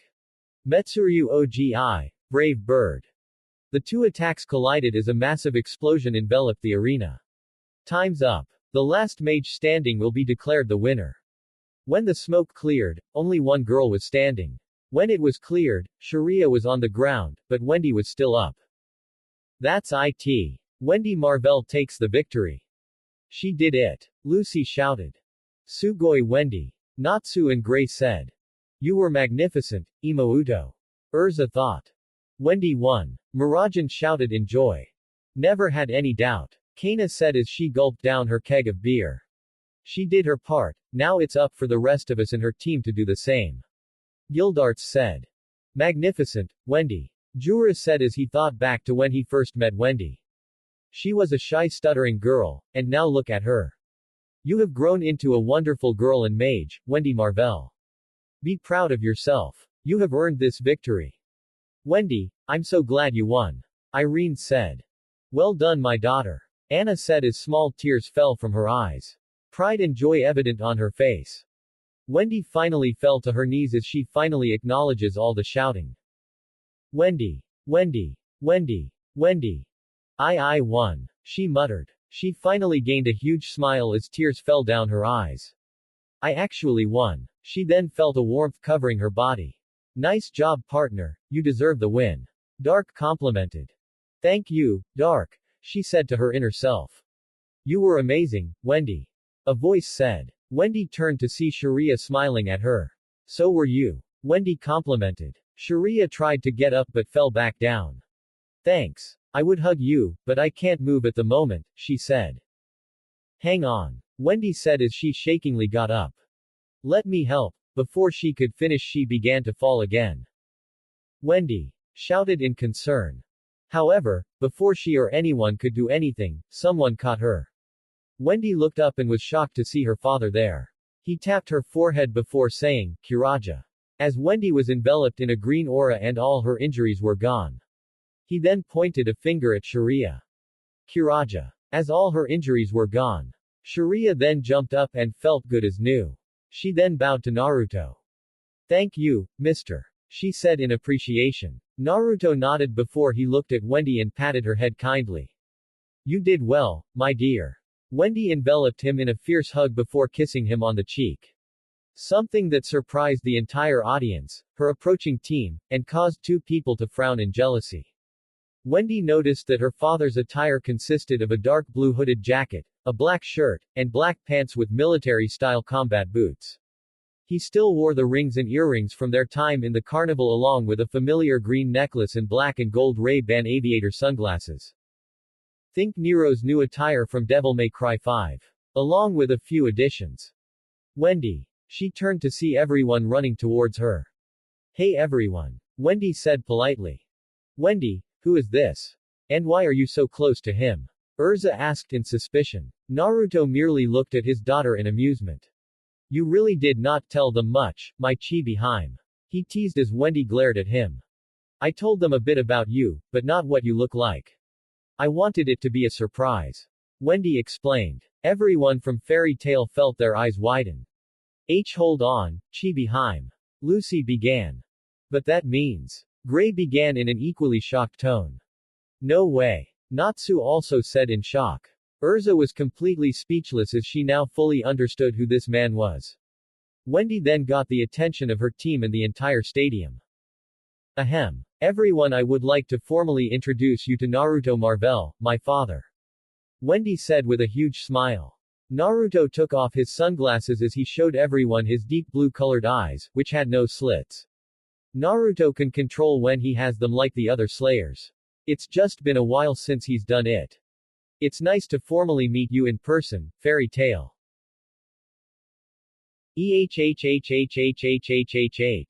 Everyone shouted. Everyone was rather slack-jawed as they continued to stare at the man, Wendy claims to be her father. Well, not all of them were slack-jawed. Several females and males in the audience gained a healthy blush as they lustfully stared at the person before them. Oh my. He is handsome, hot. Thought several people in the audience. Oh my, he's as handsome as you described Anna-sama, Irene-sama. I am quite envious of you too. Demaria complimented. Anna and Irene giggled as they gained small blushed on their cheeks. Thank you, Demaria. And you're right. We are lucky. Anna said. Although you may have some trouble in the future. Anna looked at her in confusion. What do you mean? Demaria points in a direction and the two women sweat dropped at what they're seeing. Standing near the balcony was a comatose Sela staring down at Naruto with drool coming down her mouth. Several of the other females saw this as well and gained some very evil smiles. Time to have some fun. Oh, Sela Tilda, they said in a sing-along voice. Sela came out of her stupor before going completely red in the face as her teammates giggled. Wow. You got it bad, Sela-chan. Miliana giggled. I'm surprised you haven't jumped off the booth and run off towards Naruto-sama. Brandish said. Our mistresses might have to keep their eyes open for possible kidnappings. Riza joked. Everyone, please. A mortified Sela squeaked. Anna came over and gave Sela a soft hug. Yosh, Sela. We told you there's nothing to be embarrassed about. I told you we have no problem introducing you to Naruto-kun, remember? I am quite glad to see your reaction. I'm sure Naruto will react positively to your courting. Fair warning, you'll in for a long night your first time. Of course, Irene and I will help you if you want us to join. Anna cheerfully said. Anna-sama. Sela shouted with steam erupting from her head. Of course. We promised to help her with the man of her dreams. After all, the more the merrier. Sela just buried her head in her mistress's blossom to drown out all the giggling and to hide her embarrassment. He's so young. Much young than I expected. A curious Mira said. Looks can be deceiving. He's probably around Gildarts's age. Kana replied. He could pass off as Laxus's twin if he cut his hair a little short, Gajil cheekily said. No thanks. Laxus dryly replied. He was quite content being an only child. You guys don't understand how much more complicated this guy really is. Gildarts thought. So you have come at last. What is your goal, now? Makarov thought as he critically observed Naruto. Naruto ni-chan. A nostalgic Mavis thought. So that's him, huh? Lily asked with a critical look. Yes, that is him. Naruto marvel. Wendy's father. Carla said with a frown on her face. He doesn't look tough. Natsu could beat him. Happy said with his fellow exceed snorting at his claim. Katya and Momon were looking at the man with confusion as they had no idea what to expect. Although from what they have seen so far, he must be very strong. They looked to ask Eclair's opinion but were surprised to see her shaking. Katya was concerned as she grabbed her companion's arm.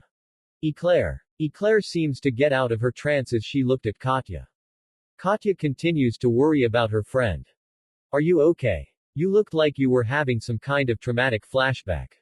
Eclair shook her head. Sorry. I'm okay. I just.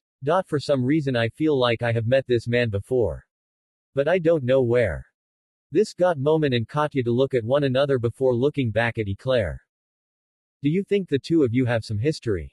Eclair shook her head. I don't know. I would have to ask him directly.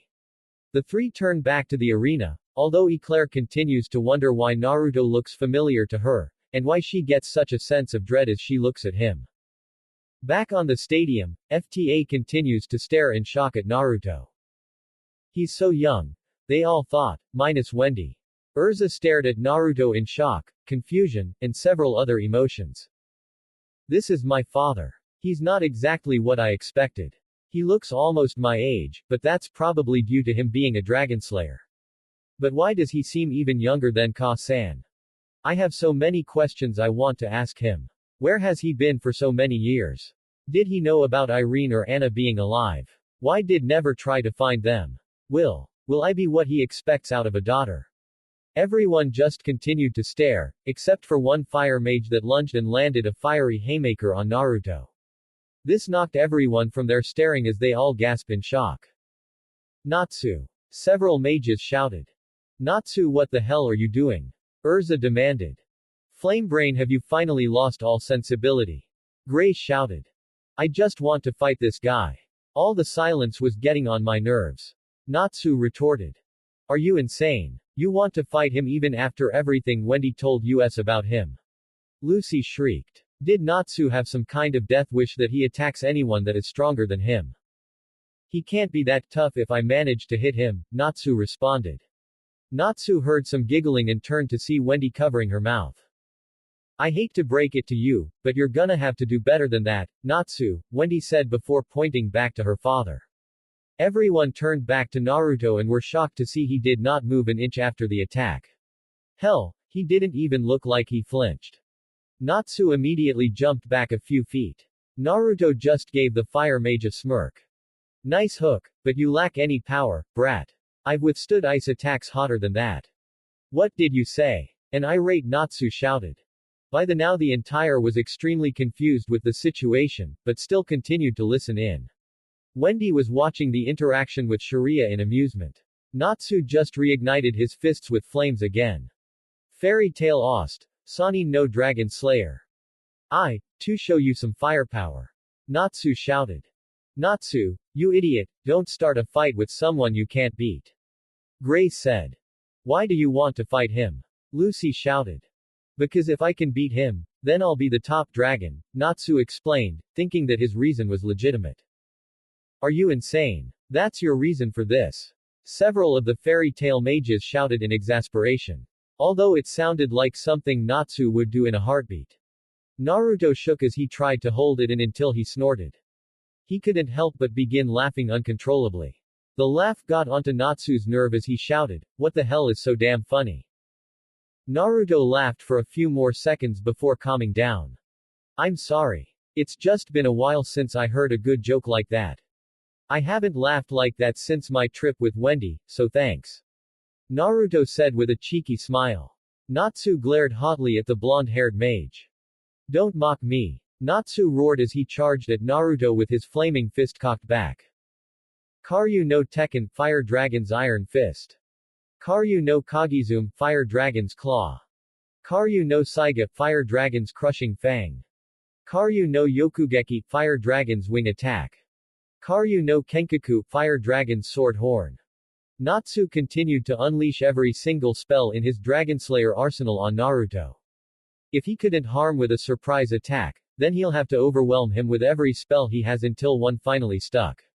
He finally jumps back as his body is enveloped in a fire and lightning aura. Raienryu no Hoko, Lightning Flame Dragon's Roar.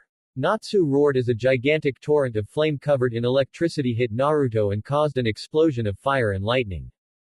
Natsu. Are you trying to kill him? Lucy and several others shouted. There's no way Tu-san would be beaten by something like that. And by the look on Wendy's face, this won't bother him at all. Erza thought. Ha. Ha. Ha. Take that, you bastard. Natsu huffed out as he continued to breathe hard. Erza was about to scold the fire mage, but suddenly everyone began to hear a strange noise. They looked over and were shocked to see the column of fire and lightning slowly shrink as it looked like it was being sucked through a vortex. The column continued to shrink until the one responsible became visible. It was Naruto, and he was sucking in all the fire and lightning without hesitation until he swallowed the last of it with one last gulp. He gave a content sigh before looking at Natsu. You got heart, kid. You fight without fear. Admirable, but foolish.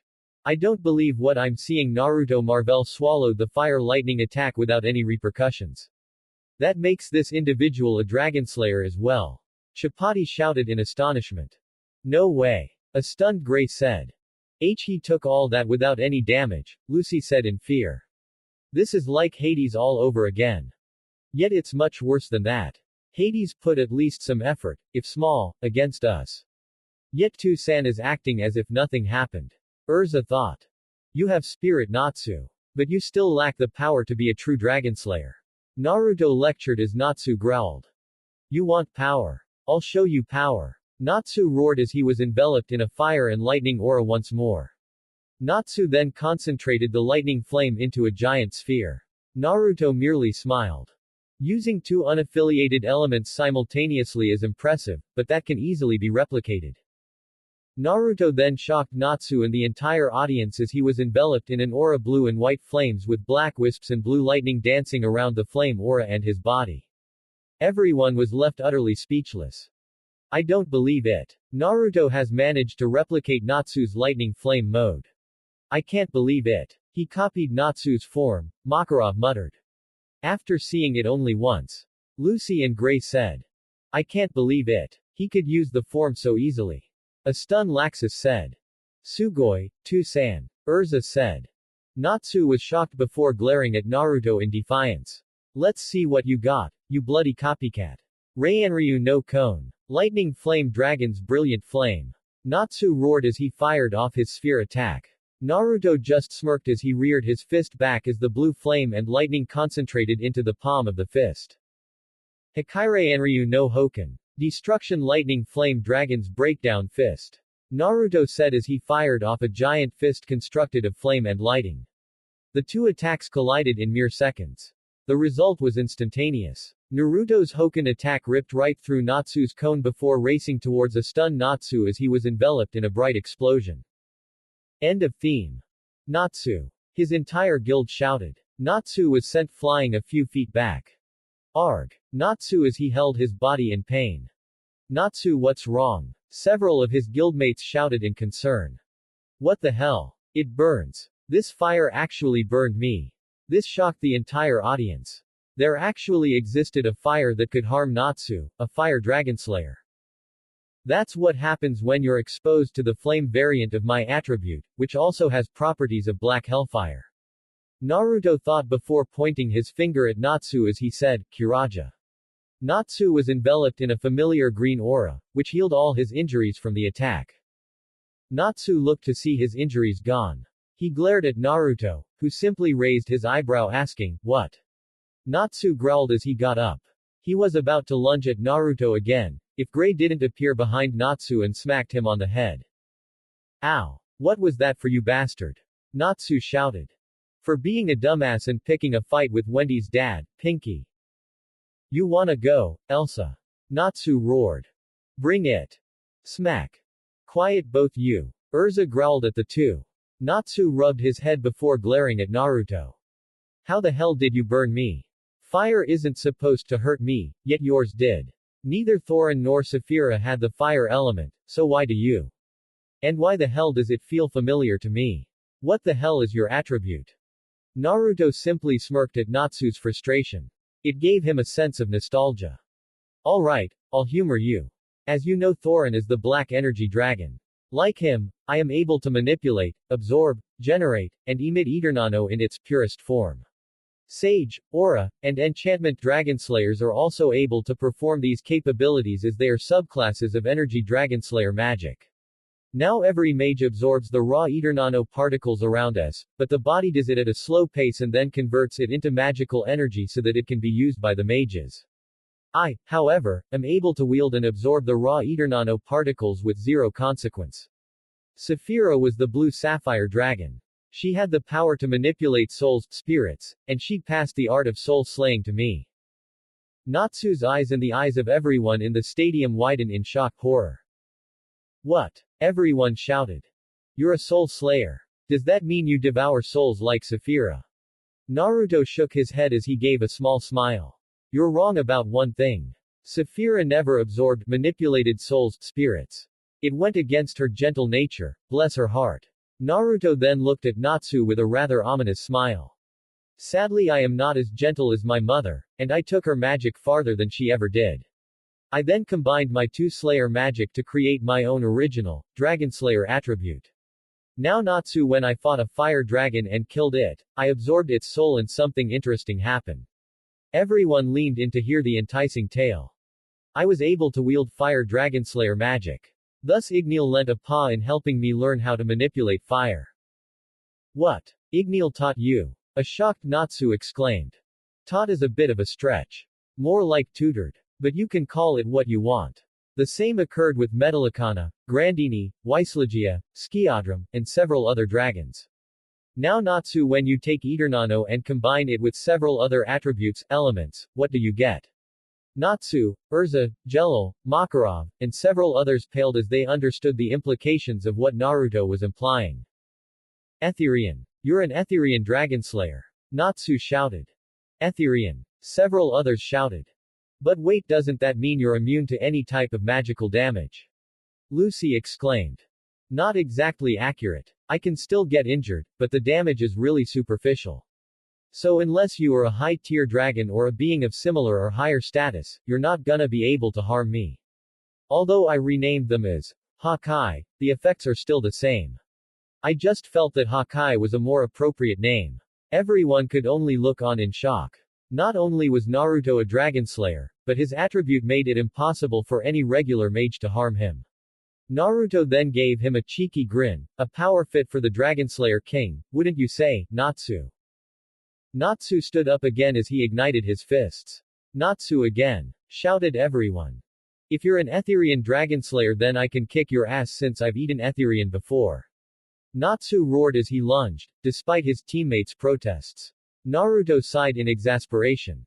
Baka. The only reason you were able to do that was that Igneel probably busted his ass converting those excess attributes into something useful. In your case, fire. If it weren't for that, you would be dead. Naruto tilted his body to the side as he allowed Natsu to pass him.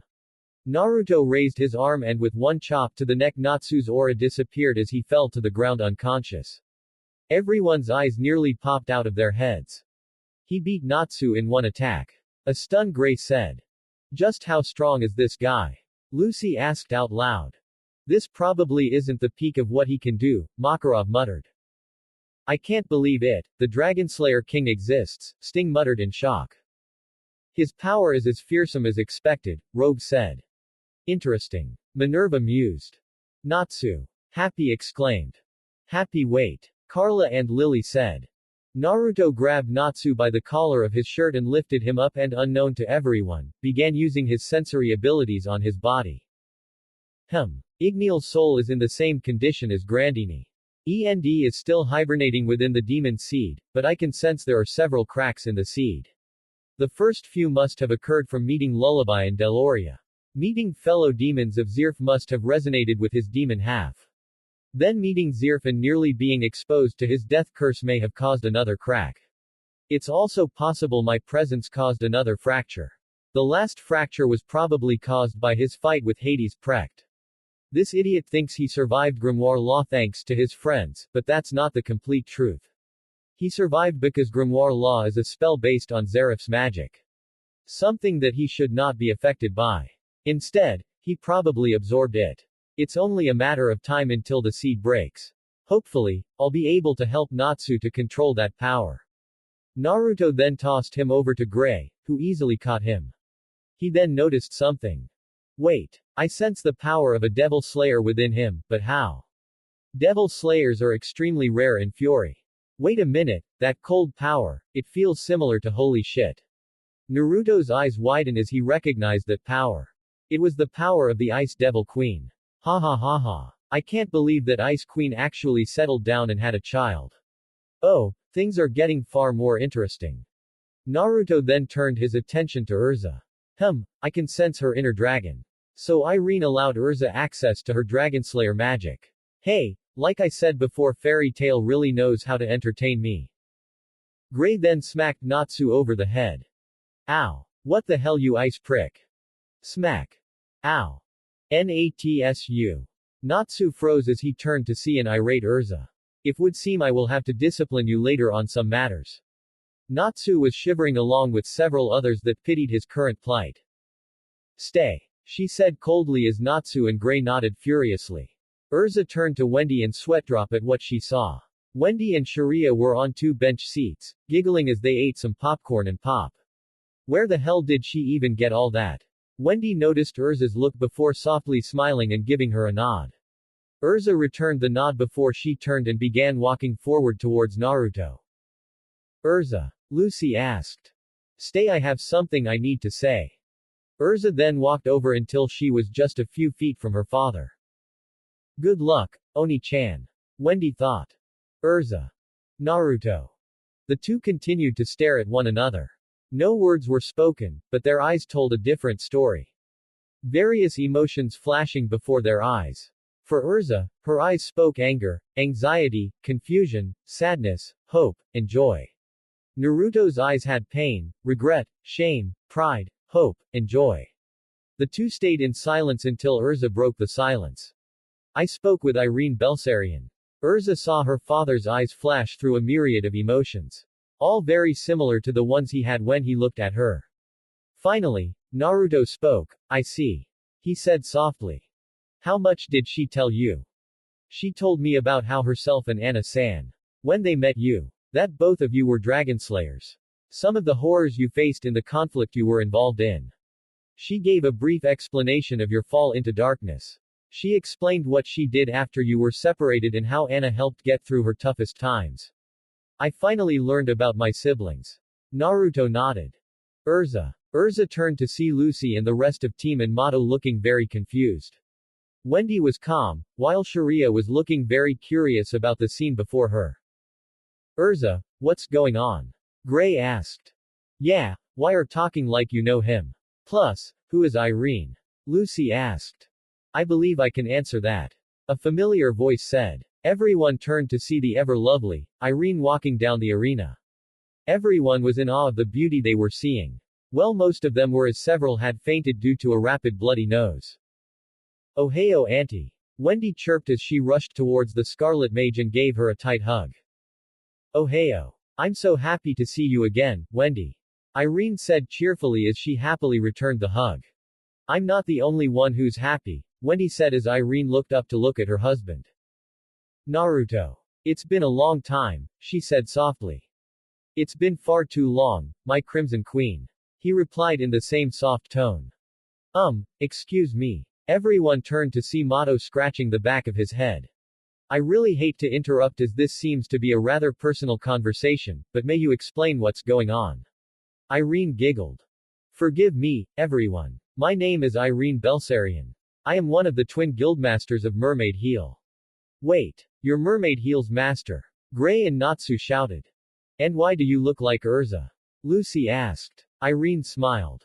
Why Erza is my daughter of course. She replied. EHHHHHHH. The entire stadium screamed in shock. Your daughter. Natsu and Gray shouted. Wait. If why you're her mother then. Lucy shouted before pointing a shaking finger at Naruto. Don't tell me you're. Naruto, why don't you officially say it? Irene said with a smile. Naruto looked back at Erza who was looking at him with hopeful eyes. Yes, Erza. I am your father. EHHHHHHHHHHHHHH. Everyone shouted. Ladies and gentlemen, today has been filled with unexpected surprises and it seems they're just gonna keep coming. I don't believe this. Of all people, I never thought Erza would be his daughter. What's next? Lucy. Oh Rokudime, I get the feeling you're gonna regret saying that. Mavis thought. Oh my. A shell-shocked Mira said. And things get more interesting, Laxus said in a curious tone. You have no idea. Gildarts thought. Wait, Wendy. Erza was one of the sisters you mentioned. Wendy nodded. Yup. Wait, so really do have a harem. Natsu exclaimed. Wait, what? Everyone shouted. Natsu, what are talking about? Gray and Lucy shouted. Remember when I asked Wendy about her dad being married more than once since she had two half-sisters? Natsu remarked as the eyes of his team were very close to popping out of their sockets. Wait, you mean? Lucy began as she had a blush appear on her face. I'm surprised Natsu was the first to figure that out.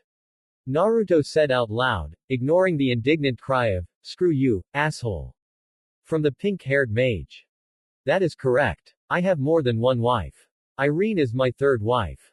At this point, the audience would probably lose their jaws with how low they've dropped. Irene giggled. He. It's expected since no female alone could handle you for long without completely breaking. Especially with that inhuman stamina of yours, and the way you work those hands and your tongue tilde.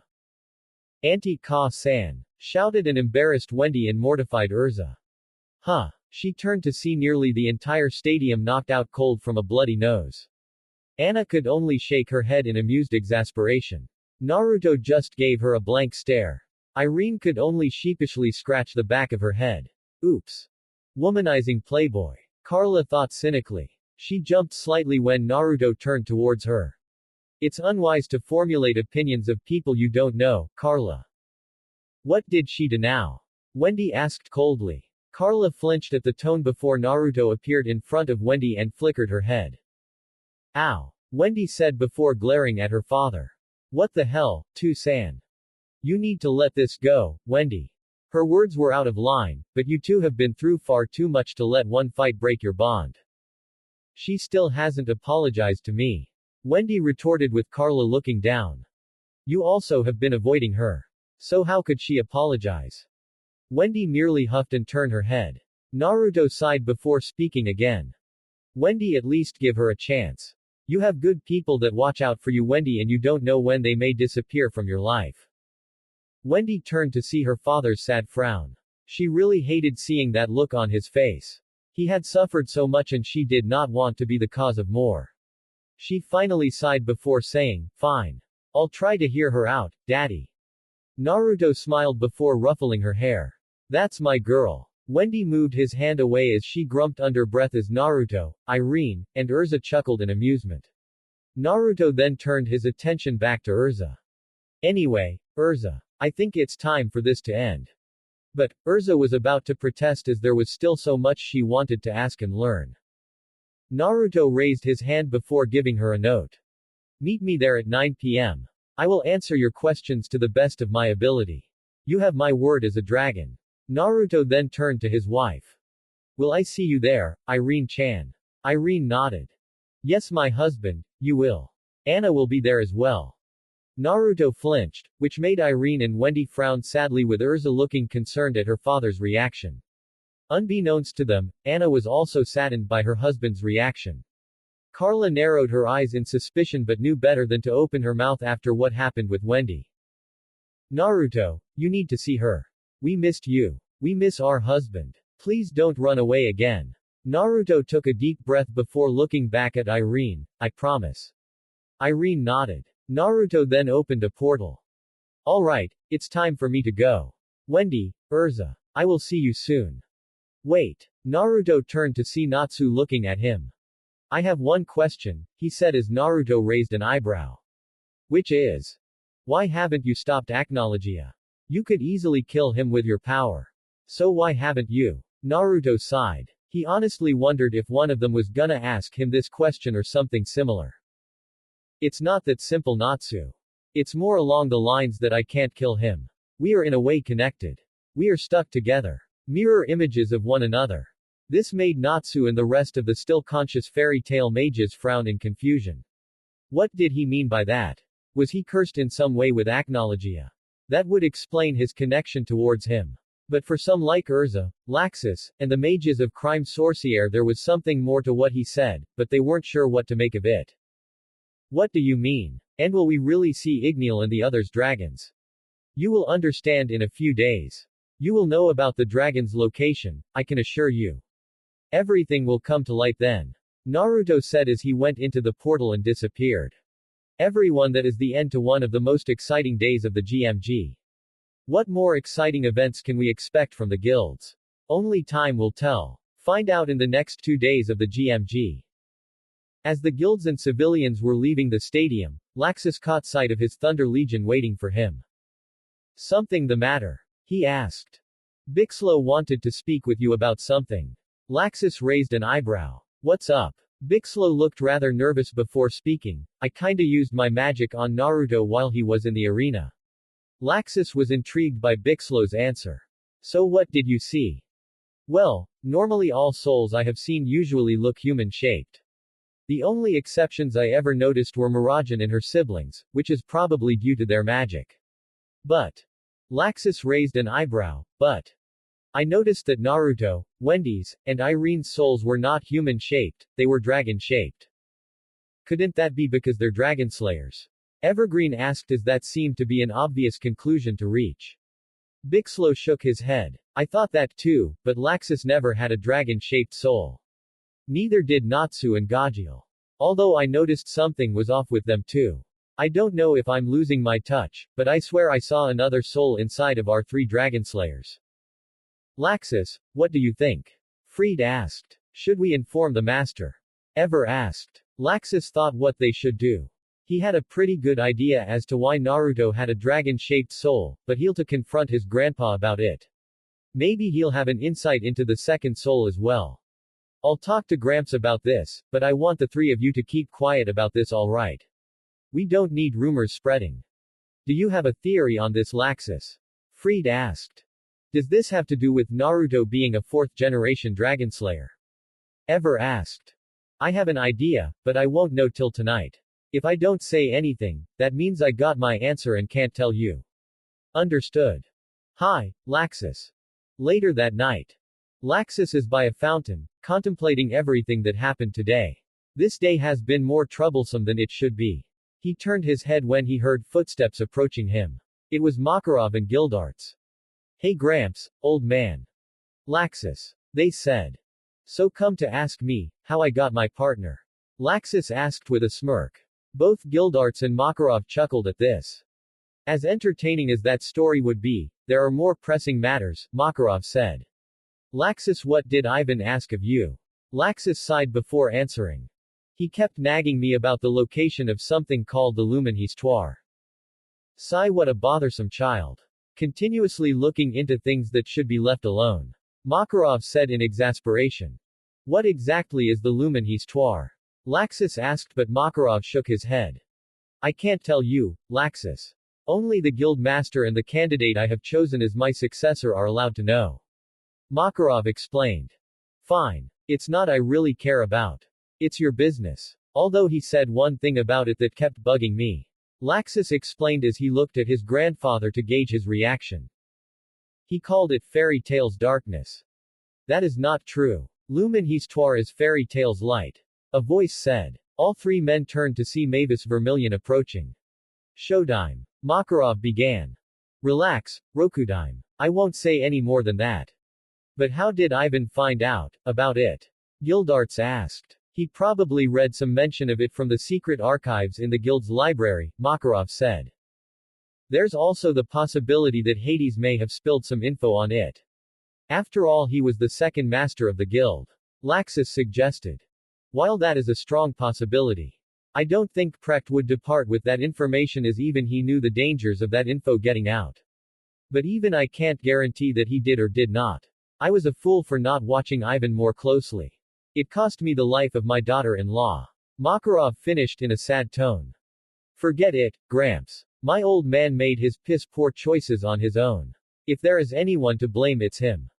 I am not free from that guilt, as it was I who nominated Precht. If I had been more attentive, I may have seen the darkness that lurked in his heart. A darkness that spread to infect and harm many others. Mavis soon had tears on the sides of her eyes as the three were frozen in shock. She began to sob quietly as the men had absolutely no idea on how to comfort the girl. Showtime, please don't cry, cried Makarov as he waved his arms. I am not crying, she vehemently proclaimed, even though it was a lie. The men had no idea what to do until the four heard some chuckling from above. You always did cry easily, Mavis-chan. The four looked up to see Naruto seating as he looked down at them. Naruto. They all said.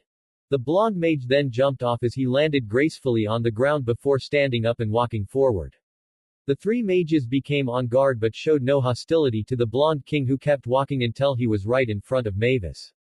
Without missing a beat, he raised his hand and flicked her on the head. Ouch! What was that for? Mavis exclaimed. To get you to stop trying to put the world's problems on your shoulders.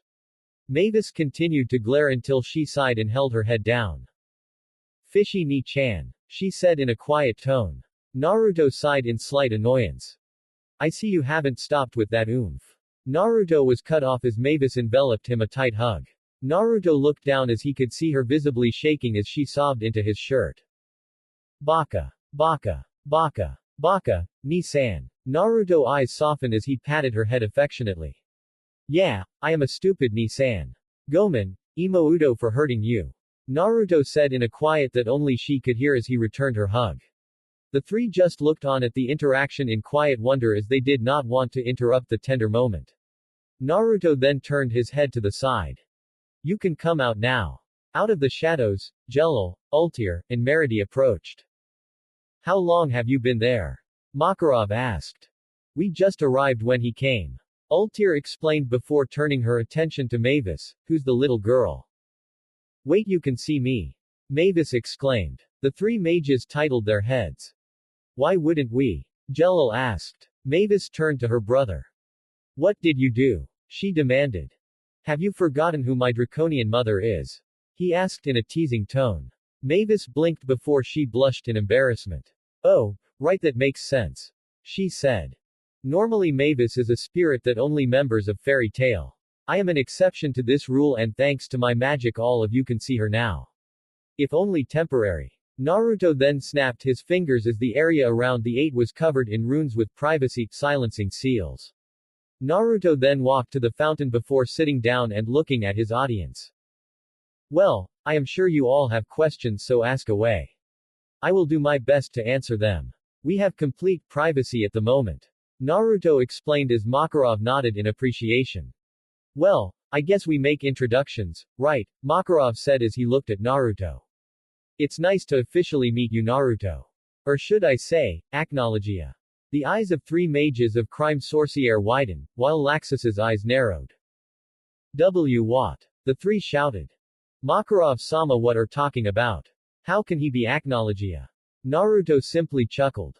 Well then, I guess proper introductions are in order. Naruto then summoned his wings, causing the trio of the independent mages' eyes to widen. My name is Naruto Marvel, but to the rest of the world, I am Acknowledgia. The Black Dragon of the Apocalypse. The one true Dragon King. Jelil and his companions got into fighting stances, which simply caused Naruto to chuckle in amusement again. They looked to the other four but were shocked to see them relaxed. Although Laxus still had his eyes narrowed. What the hell are you doing? How can you all be so calm? Calm yourselves. He's not our enemy. Makarov said as he waved his hand towards them. The three mages looked at Makarov as if he grew two heads. Are you out of your mind?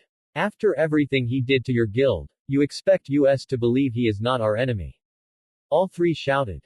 Naruto has done nothing as of late to prove he is an enemy. If he was an enemy, he would not have helped Lucy or trained Wendy. Need I also remind you three about what Wendy told us about him?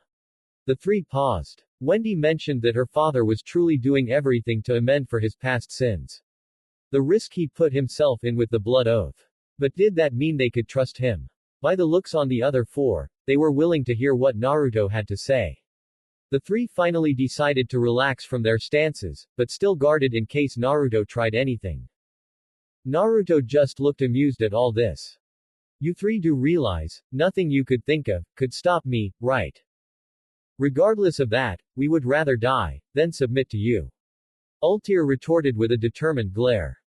Hey, you really are like your mother, Naruto mused as Ultir's widened in shock before they narrowed.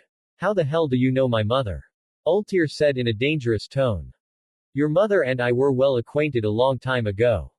I swear if you tell me you're my father, I'm going to. Naruto waved his hand before she could finish her threat. Relax. As amusing as it would be to have another beautiful girl for a daughter, Ultir blushes, and a lovely granddaughter, Merity blushes, I can assure we have no blood relation. Then how did you know my mother?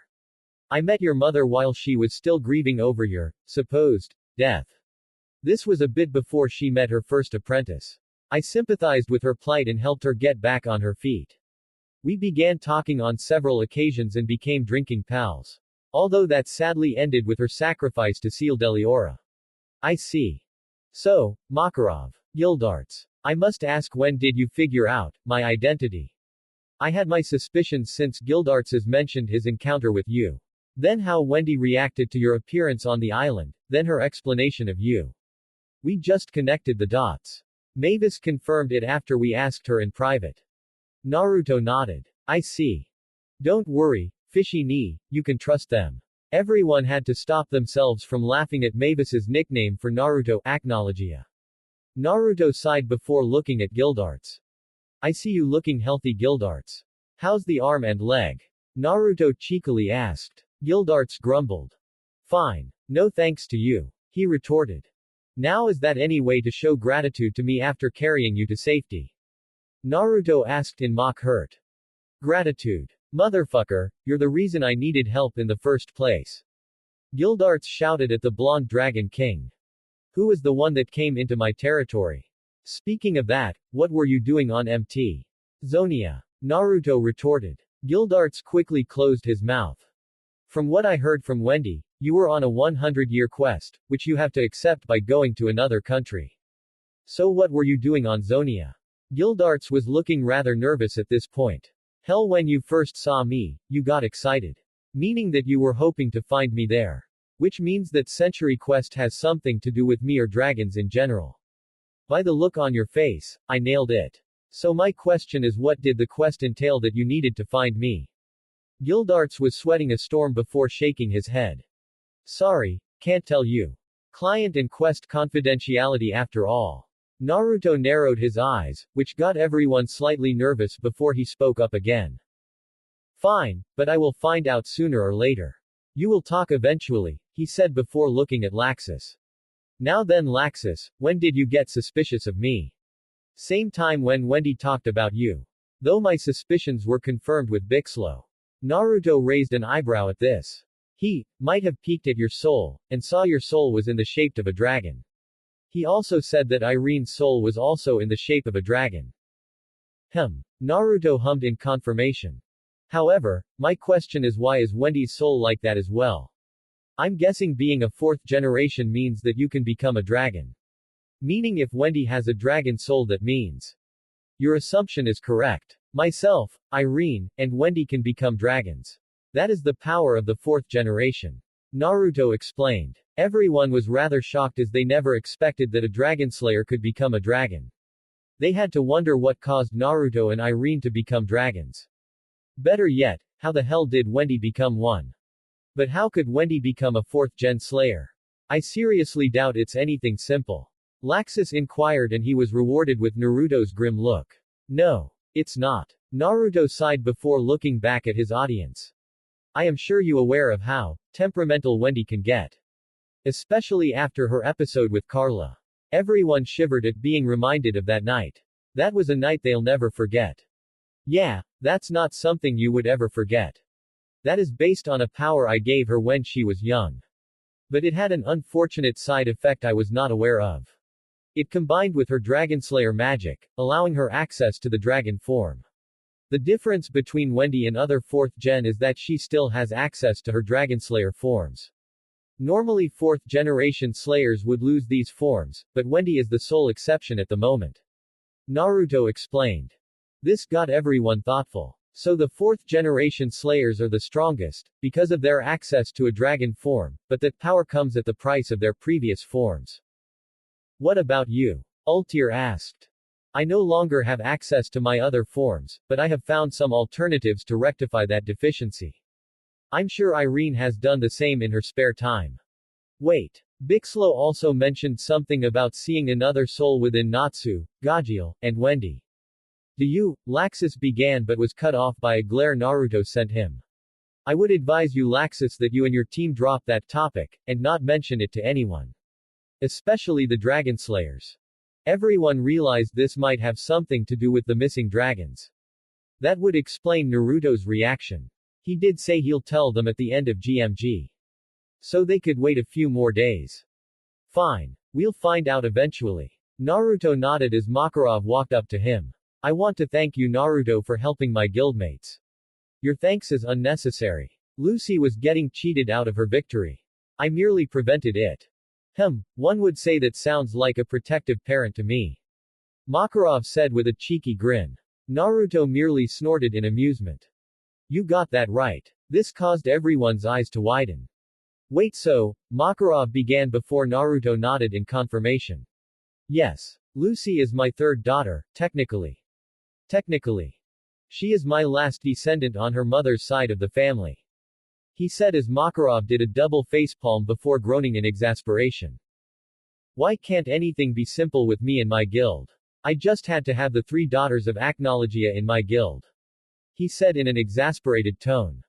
Daughters of the Apocalypse. It has a nice ring to it. Naruto mused. Makarov glared at him, clearly not amused. Fishy knee. Naruto turned to Mavis. Why did you change? I am glad to have you back, but what caused this change? You can thank my father and the chronicler for that. This caused everyone to tilt their heads in confusion, while Mavis narrowed her eyes as she understood how serious this is. How did the chronicler actually get you to agree? Mavis asked. While Naruto would listen to the chronicler, considering who he was, he had to have something to entice Naruto to change. The chronicler held an intervention for me with several individuals. 2 of these individuals included my father, Thorin and Hinata, my alpha. This caused his audience's eyes to widen in shock. Basically they told me to get off my ass and move on from all my crap and help humanity against Zirf and the other dark forces lurking on Earthland. Other dark forces? You mean like those demons and kaiju appearing all around Fury and the rest of Earthland? Meridi asked. Naruto nodded in confirmation. Yes. You humans cannot begin to understand the dark beings that lurk around in this world. If you think Zirf is the worst thing on this planet, you have no idea of the horrors that predate that mage.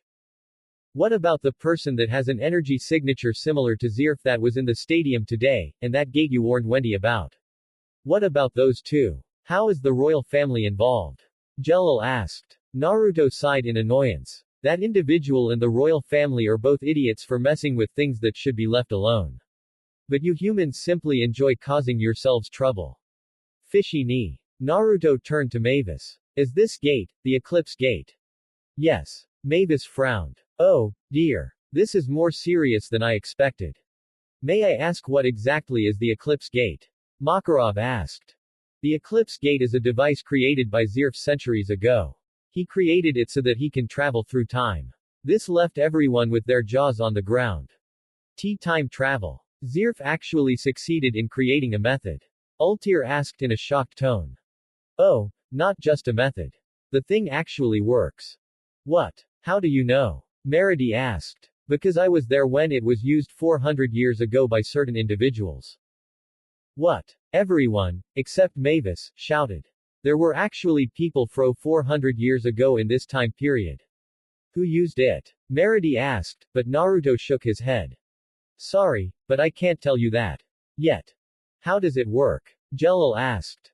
It absorbs magical energy from anything in its vicinity. But you need large quantities of it to fill it up in order to power it for actual usage. This could take a few years depending on the user's access to large quantities of Eternano. Everyone paled as they realized what he meant. Wait, you can't mean, Ultir began as Naruto nodded. Yup. The royal family has been using the GMG to amass the magical energy necessary to use the gate. But that is still not enough. What do you mean? Meredy asked. It needs a certain assortment of keys to open the gate, Naruto explained. Wait, you can't mean the celestial spirit keys? Jelil asked.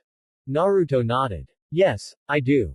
Wait, if the keys are needed, can't we just get Lucy and Yukino out of here? You can't. The gate will be opened, and we can't intervene with this. But why? With this information, we can't stop it from opening.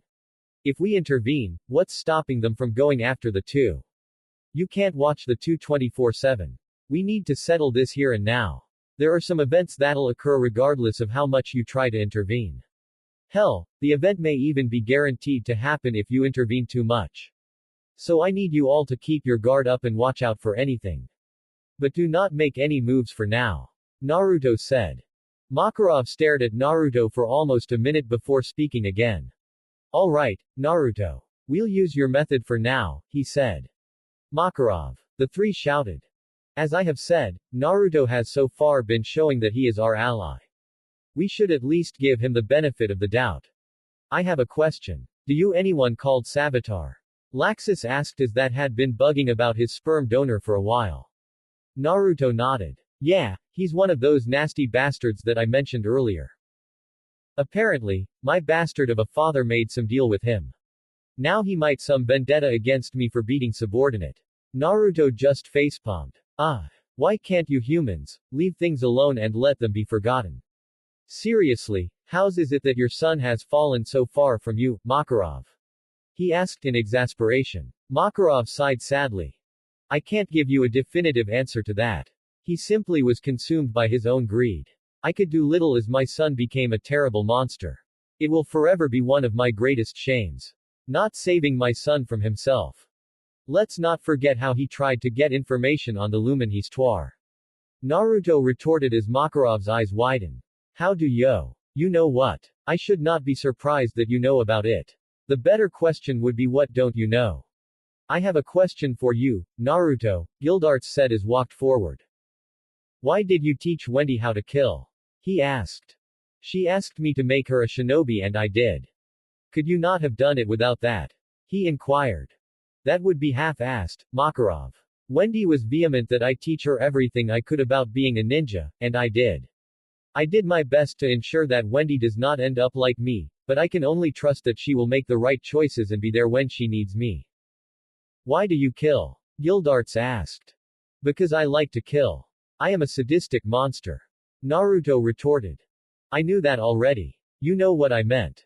Gildarts comically shouted. Forgive me for trying to bring some levity. You're the last person that should be doing that. Gildarts shouted. Naruto sighed before looking up to the night sky. Back when I was a shinobi, I fought because I wanted to protect my home. To prove to them that I was just like the rest of them. That I was not a monster, ironic considering where I am now. When I came to Earthland and fought in the war, my reasons were the same. I fought for my kingdom and to protect my family. I killed many to protect those people. But as time went on, I became numb to it all. Killing became a norm for me. It was more a reflex than anything else. Before I would mourn the loss of my comrades, but soon I began to feel nothing at all. The only courtesy I gave them after their deaths were giving them a proper burial. That's what happens in a prolonged war. Everything becomes gray to you. But there was one change that I noticed, but I buried it deep inside my subconscious because I knew what it would mean to accept that truth. Then I find out that the people I trusted with my life, people that looked to me as an older brother, people I saw as a family, they betrayed our cause. They went against everything we believed in for either the other side or their own greed. This would lead to the deaths of several of our mutual friends, teachers, and younglings. Both dragons and humans, no older than Asuka. I found their mutilated bodies with faces contorted in absolute terror. They were terrified throughout the ordeal and I failed to protect them. On that day something in me died and I snapped. I was filled with an unforgiving rage. I wanted one thing and one thing only. Find those traitors and kill every single one of them. And I found them. I proceeded to slaughter every single one of them without any mercy. I broke their bones, ripped their organs out, crushed their throats and necks, cracked open their skulls, ripped off their limbs. I burned, electrocuted, drowned, sliced, crushed, stomped and anything else I could do to make them feel my wrath. I unleashed my full fury on them without any intention of ever stopping, no matter how much they begged for me to stop. It was in the middle of this slaughter that I realized something. I enjoyed it. I enjoy killing. I enjoy the idea of utterly ripping and crushing my opponents and feeling satisfaction as their carcasses fall to the ground. It was liberating to finally admit this and it made the massacre all the more enjoyable. Everyone, except Mavis, she's heard this before, looked generally horrified about what they heard. But in hindsight, they could understand Naruto's position. Would they have reacted anything differently if they were in his shoes? And the truth is, they would probably react just as badly. And hearing how he slowly lost his humanity to the conflict made them realize how generally broken Naruto was to be pushed to such a state of mind. War truly was a cruel mistress that leaves destruction in her wake. However, this would lead to my remaining comrades to become weary of me. A fracture would form from this incident between me and them due to their fear of what I was capable of. On the battlefield, we weren't comrades anymore. We were just people on the same side. Then came the incident that destroyed any chance of the bridge being mended. All because they refused to help when an innocent girl had disappeared. And that poor girl had to die because they refused to help me. In the end, I kept fighting for myself and family and no one else. If someone died, it didn't matter to me anymore. I just kept fighting again and again. But I realized that this war was lost any meaning for me, and I did not want my kids to grow up to participate in this war. So I decided to end this once and for all. I went to Zerf to get what I needed to end the war, but that was a mistake. And the consequences will haunt me for the rest of my natural existence. What happened after the war? Makarov asked. I mostly went into hiding to wallow in my guilt and shame. And when I came out, I would destroy and kill anyone I could find. Why? He didn't understand why Naruto would go into hiding just to come out and destroy civilizations for 400 years. Because it was all I had left. I lost everything because of my own arrogance and stupidity.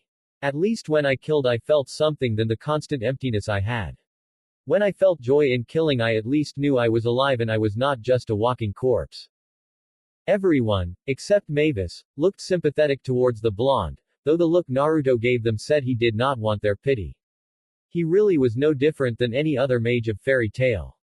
He would do anything to protect those precious to him, but he was sadly put in a no-win situation. Honestly, none of them believed that they could have handled living like that for so long, especially for as long as Naruto did. What do you want to achieve, Naruto? Makarov asked. I want to be there for my daughters. I want to make up for not being there for them when they really needed me. I just want to be their father. Naruto explained.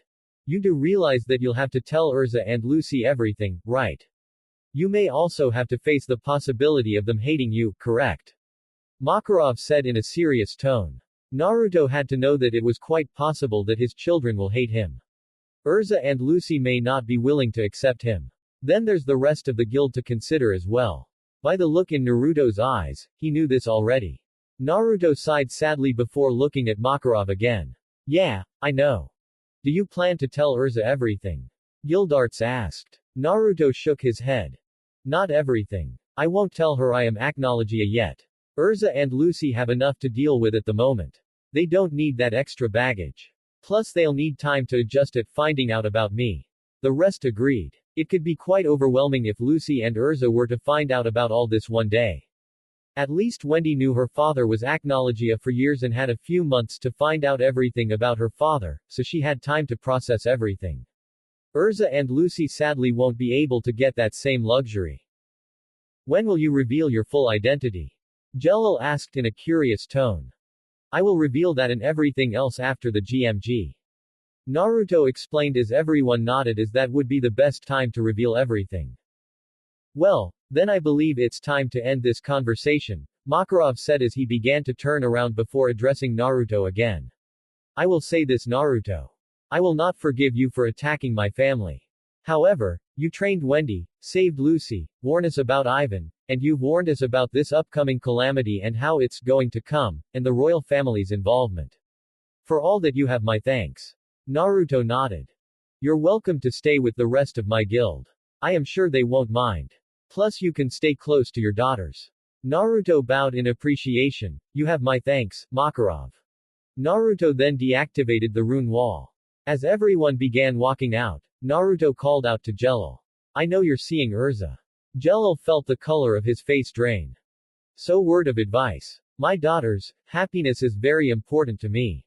You break her heart, I will break you painfully and slowly. Are we clear? Naruto asked as his eyes flashed white.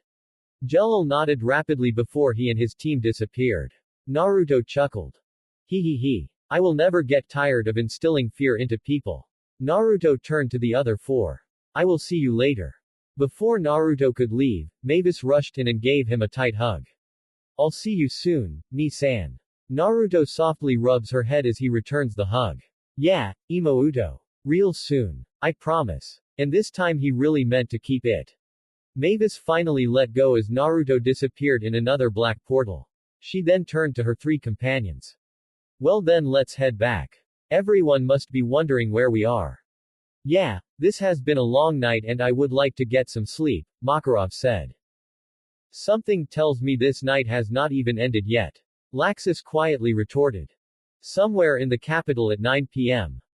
Naruto is standing at a public balcony as he stares up at the starry sky with a portion of the city down below. He sighs in content. It was scenery like this that can fill even sadistic monsters like him with peace. How he wishes it would last, but unfortunately, nothing lasts forever. 2-chan. Naruto turns to see Wendy and Erza walking towards him. Hello my chibi Hime, Benihime. Wendy and Erza blushed as they glared at their father. 2-san. Please don't call me that. Erza shouted in an embarrassed tone. Now you know how I feel. No use in complaining. Once he decides the name, you'll be stuck with it. Wendy said as Erza held her head down. Wendy could hear Dark giggling in amusement. What have you been doing, father? I had a lengthy talk with Makarov as he had some questions for me. Are you too? Erza asked as she was concerned her father would not get along with her father figure. Relax. We left on good terms. He even offered me a stay at the guild lodging with Fairy Tail. Really? The two girls exclaimed. Do you plan to take it? What about your important project? Wendy asked. Don't worry about that. My project has nearly been completed, I just need to keep them monitored until I actually test them. Naruto explained. Wendy nodded. I see. The three then felt two magical presences approaching them. The three turned to see two women approaching. The three recognized easily the first woman as Irene. The second was someone Wendy and Naruto had seen in a long time. Her hair was still that bright shade of blonde like the sun. Her chocolate still shines with the same life and mirth they remembered. Her smile still as radiant as the sun. It was Anna Hartfilia. The two continued to stare as the two women stayed a few feet from them. Wendy continued to stare until she finally found her voice again, Ka-chan. She stuttered out. Anna crouched down as she opened her arms up. Wendy did not have to be told anything as she rushed in and enveloped Anna in a fierce hug that she quickly returned. Mommy. Mommy. Shish. It's okay. I'm here. I'm here. Anna said soothingly as Wendy sobbed. After so many years apart, mother and daughter were reunited once more. Everyone looked at the scene with a small smile on their faces. Although Naruto still looked rather nervous. After a few minutes, the two separated as they stood up. Anna cups Wendy's cheeks with her hands. Wendy sniffs but soon sighs in content at feeling her mother's warm hands. You've grown so much, Wendy. I saw the first day's events in your match. You were amazing, Wendy. And I am sure Hinata and Grandini would also be so proud. Wendy blushed. Arigato, Ka-chan. Anna smiled before looking up at Naruto. Naruto flinched as he looked down. Anna frowned at seeing that reaction from her own husband. It did not suit him at all or sit well, for she approached her husband until she was just a few inches across from him. Naruto could feel her right in front of him. She still had that warmness to her. That same scent from long ago filled his nostrils. But no matter how much he missed it, he could not look at Anna without remembering that day. The screaming. The blood. The body lying on the ground. Her tears. He remembers her vividly as it continues to haunt him to this day. That's why he can't look at his own wife. All it did was bring back bad memories that refused to stay buried. Naruto then feels her arms touch his cheeks as his head is raised and he comes face to face with Anna's face as she gives him a sad smile. I have missed you, Naruto-kun. Naruto bit his lip as he trembled. He took one of her hands with one of his own as gives it a small kiss before looking at Anna. It's been too long, my blonde bombshell. Anna blushed a bit before regaining her composure. Naruto, why do you look so nervous around me?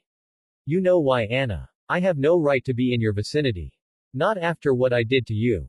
Anna frowned in sadness. Naruto, I never blamed you for what happened. And to this day, I will never understand why you don't. I deserve your hatred for everything I did. Especially for what I did to you. To him. Naruto choked out as he looked down in shame. How could she not have some semblance of anger or bitterness towards him? He deserves some amount for him. Yet she and Irene still loved him. In fact, he could see that they loved him even more. But why? How could they still love him after everything he did? Naruto, Anna said, but Naruto kept looking down. Naruto, look at me, she said again, more sternly. This time Naruto obeyed as he looked to see his wife giving him a sad, but still dazzling smile. You should know that what happened was not your fault. I never did blame nor will I ever blame you for what happened. Naru. I mean to-san. Naruto and Anna turned to see Erza looking at them in confusion, but also trepidation. Yes, Erza. Erza looked nervous as she spoke her next question. I have been meaning to ask you something.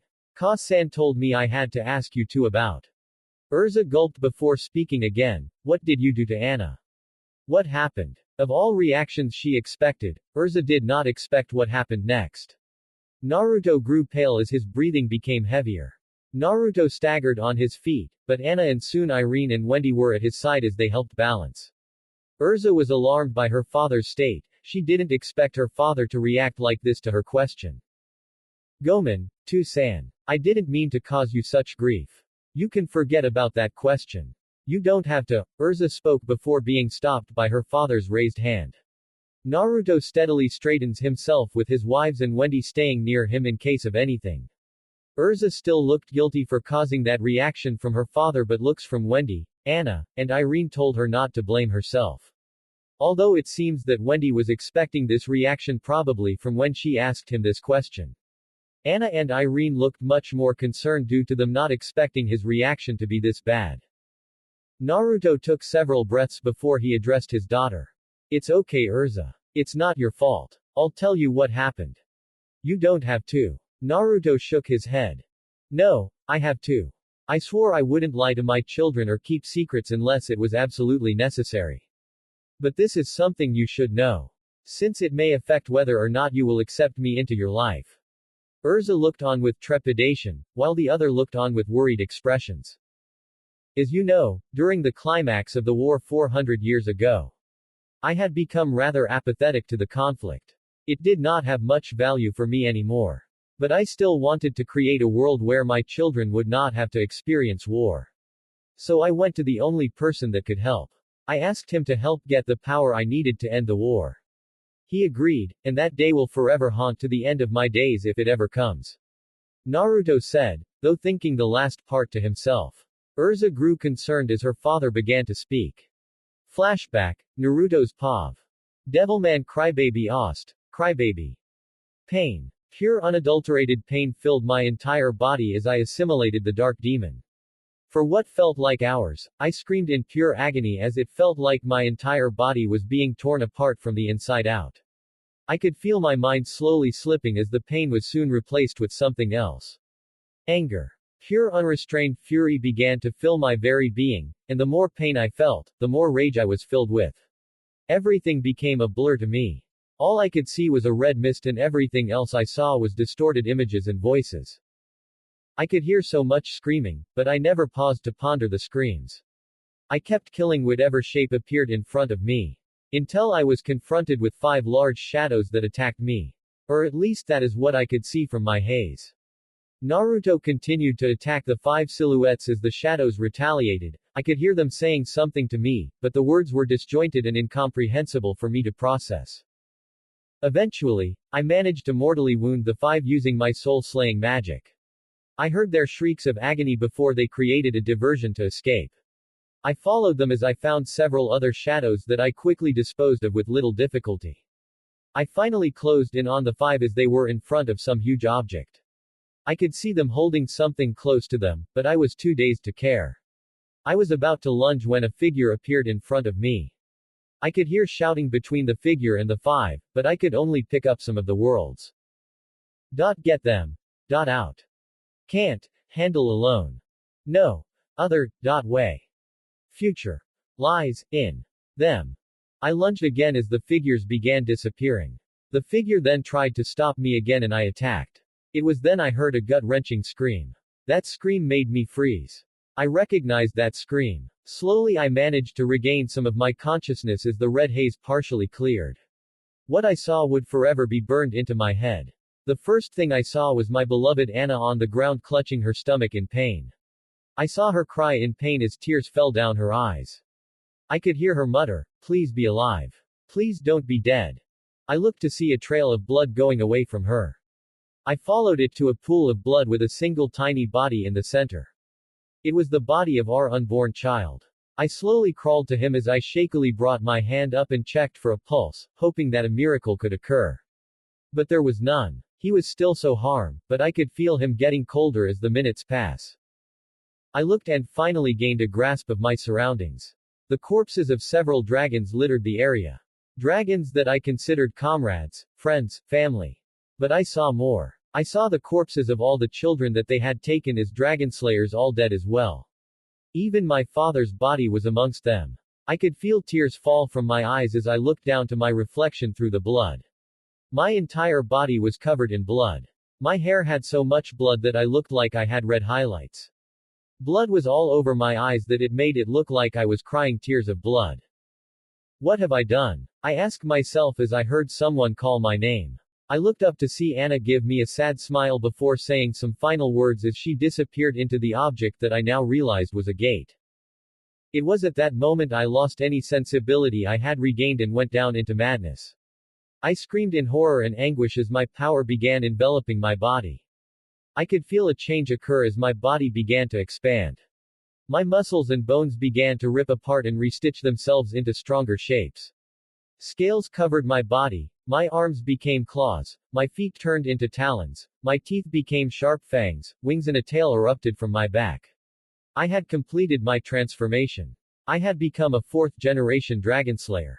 The dragon slayers that become the dragon.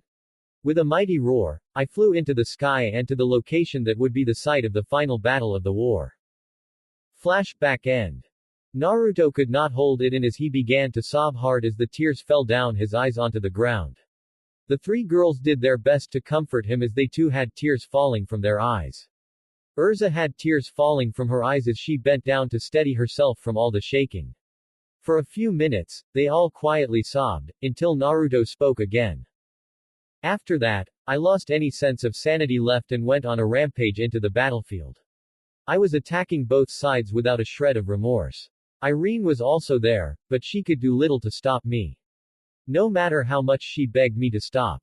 Fortunately, my father, who managed to survive my initial attack, came to my salvation one last time.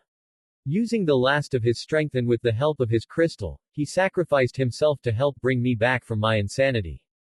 The act caused a massive explosion that destroyed the last remaining dragons that had not left the battlefield. When I awoke, all around me were the corpses of both my enemies and allies. I remembered what happened. Everything I did. I screamed in anguish, in rage at myself and the shame that filled me. I left soon after burying my son and the other children and never looked back. For a while, all Erza could do was stay quiet as she processed everything she was told. She then heard her father speak. I understand if you want nothing to do with me. After all, why would you want to be near a monster? So if you come to hate me, I understand. Fairy Tale Ost. Main theme, piano, by Squizix. Erza stayed quiet for several minutes before making up her mind as she walked forward. She gave Wendy and the others a nod to let her in. She then bent down so she could be at eye level with her father. She gripped his shoulders before bringing into a tight hug. Naruto was in shock before Erza began talking again. It's not your fault. You did everything you could because you wanted to end the war for your children. You wanted them to live in peace. That is not a sin. As I told Mother, I won't judge you for actions in the war as I don't have a right to do so. I lost many people and I always blamed myself for their deaths, but there was so little I could do given the circumstance. So I will say is that you did the best you could with what you were given also. The fact you are here making amends shows that you truly regret your actions. So please let this go. You can't live like this anymore. I know my brother would want you to move on. You need to stop shouldering the past. You need to live for us. Mother and Anna need you. Wendy needs you. Lucy needs you. I need you. I want you in my life just like my mother, please father. Naruto could feel his eyes widen as he returned Erza's hug as he leans his head on her shoulder as sobbed while muttering thank you over and over. The others soon joined in on the family hug. For a while, the family stayed like that until they separated as they slowly got back up. Naruto whipped the remaining tear stains on his cheeks as he smiles sincerely at Erza. End of theme. Thank you, Erza. I promise to live up to your expectations. I promise to be a proper father to you and your sisters. Erza just smiled in return. The others smiled seeing the father-daughter bond being formed. To-san, that gate you talked about in your story, is it the same one that you warned Wendy about and the one Carla saw in her vision? Naruto nodded. Yes, it is. Can you please explain more about it? Erza said. Its name is the Eclipse Gate. It uses celestial spirit magic to open a portal that allows someone to travel through time. Travel through time, Erza muttered in shock until her eyes widened in realization. Wait. In your story, 5 kids used the gate with Anna. Wendy is your first child although she looks the youngest. That mean? Yes, Erza. Wendy was one of the 5 children that went through the portal with their dragons. Who were the other dragons? What about the other children? Those children are alive and well, but I can't tell you about the dragons yet. You will find out after the GMG. Are the other children Natsu, Gajeel, and those 2 from Sabretooth? Erza quickly asked. Naruto raised an amused eyebrow that she figured it out so quickly. Tell me. What gave it away? I always thought it was strange how Natsu had difficulty learning how to read or write. Yet he was talked as if he did know, but whatever he wrote I could never understand it. Then during Laxus's attempted takeover, Natsu and Gajeel could not get through a rune wall that disallowed anyone over 80 from leaving. I never did understand why they couldn't get through. Now it makes sense. Naruto, Irene, Anna, and Wendy could only smile in amusement. As perspective as your mother, my Benihime. Erza blushed. Thank you. Then another question popped into her head that had been bothering her for a while. How did you know I was your daughter? Erza asked in a curious tone. I originally thought Irene gave birth to you and her descendants continued to live on. I thought you were the last of her line. And considering how identical Lucy looked to Anna, the resemblance could easily be explained away. Erza nodded at the logic since it did make sense why he would reach that conclusion. Plus she made the same assumption when she first met Anna. So when did you figure it out? She asked. It was when I made a trip to Magnolia and snuck into the local hospital. I went through the archives and found some of your blood stored in their archives. I tested it and you can guess the rest. I'm wondering something about Lucy. Naruto mused. Well, if she is a descendant from you, does that mean Lucy has the possibility of being a dragon slayer? She asked. Naruto tilted his head in thought while the other three gained a thoughtful expression. I'm honestly not sure. Everyone in the Heartfilia family practiced celestial spirit magic. So any chance of her having dragon slayer magic is really slim. However, if she were to become the mate of a dragon slayer, it's possible that her ancient blood could awaken. But this is all speculation. Erza nodded. I see. That all makes sense. Is there anything else you would like to know about me? Erza gulped as there was one last thing she wanted to know, but afraid to ask. Naruto, sensing her plight, simply smiled before patting her cheek fondly. You can ask me what you want, Erza. I want to know what happened to you when you were a child. I want you to show me your life as a shinobi. Erza then felt the temperature go down several degrees as she looked at father's eyes that seemed to turn arctic cold. She could also see that her mother and Anna became rather enraged in appearance while Wendy seems to gain a scowl on her pretty little face. Are you prepared? It will be a difficult experience for you, just like for Wendy. I will give you the same warning I gave Wendy. My upbringing is not for the faint of heart and you may come to hate humanity because of this. Are you prepared for that? Erza bit her lip before she gave her father a determined glare. Yes. Please, father. Naruto continued to look at Erza for a few seconds before sighing. He snapped his fingers as a large garbage can appear. Erza looked confused. Call it insurance. Naruto then poked her on the head. Get ready. Byakugan. Memory share. Naruto's eyes became pale white as did Erza. Like with Wendy, Erza experienced all of her father's memories, from his birth to his execution. It was a few minutes before the two came back from memory lane. Erza had the expected reaction as she rushed to the trash can as she emptied her stomach. Naruto sighed sadly as he went down and patted Erza's back as she continued to puke and sob until all she could do after a few minutes was heave heavily into the bin. When Erza looked up, her eyes were once again red and puffy from all the crying. She then lunged at her father as she enveloped in a fierce as she began sobbing into his chest. Naruto sighed sadly at this. Why is it that I have a knack for causing the women in my life to cry, he muttered. Erza held her father for dear life after seeing his life. How could anyone stay sane after everything she had? Any normal person would have gone insane from what Naruto went through. She now understood how her father could be so jaded, and why Wendy seemed so angry when talking about Konoha. Speaking of that village, her father was right about one thing. She felt a white-hot lump of rage fill her at the thought of that village. Her father fought for them. He bled and cried for that hellhole. And what does he get in return? Imprisonment and execution for completing his mission. Erza then heard a voice begin speaking. That village hurt our father. Our kin. It deserves to be destroyed, said a harsh feminine voice. This caused Erza to jump slightly. She looked to see her father looking at her in concern. Are you all right? Naruto asked as Erza nodded. I think so. Naruto got up as he helped Erza up as he helped her wipe away her tears. Naruto sighed as he walked a bit back to lean on the balcony as he sighed. Now you understand part of my past. I hate them, Erza said darkly. That is an expected reaction, Naruto replied. Any normal person would have lost their sanity long ago. Hell, they would have destroyed that village and maybe the rest of the world if they were far enough gone in their insanity. Your father has one of the strongest wills we have ever seen.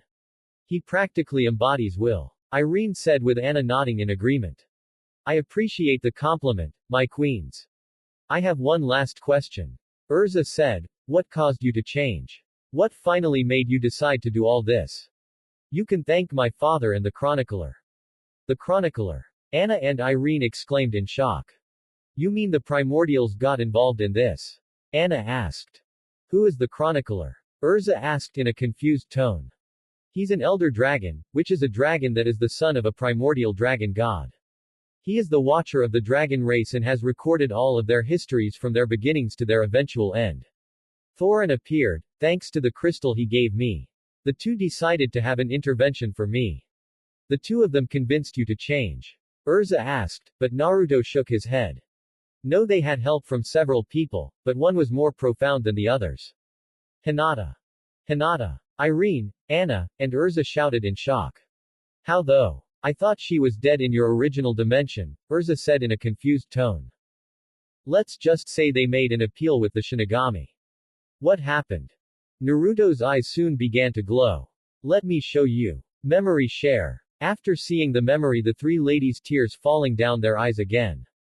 But not of sadness, but of gratitude. Gratitude towards Hinata. Thank you, Hinata-sama. Erza quietly said. Even after all these years apart, you still loved Naruto with all your heart and soul. You were even willing to fall with him if it meant being with him. You reminded him of the love he still had in this world. You put your faith in us that we could help restore Naruto. You truly were worthy of being our Alpha Queen. Thank you, Hinata. Anna spoke in a grateful tone. I swear we won't let this opportunity go. We will honor your request, Hinata. Irene thought. She really was amazing, Erza said as Naruto sighed as he looked up into the skies. She truly was. To-san, not to be rude, but don't you think you were being a bit too harsh towards Minato Gigi and Kushina Ba-chan? Naruto sighed again before looking at his daughter. Perhaps to some extent I was. But please understand that I was alone for my entire life with no clue about who my parents were. I always wondered if my parents abandoned me in this village. I wondered if I even mattered to them. When I found out their identities, I felt so betrayed. The person I looked up to for most of my life was my father and the same man who cursed me. I became so angry at him that I wanted nothing to do with either of them. Then just hearing that crap from them just finally set me off.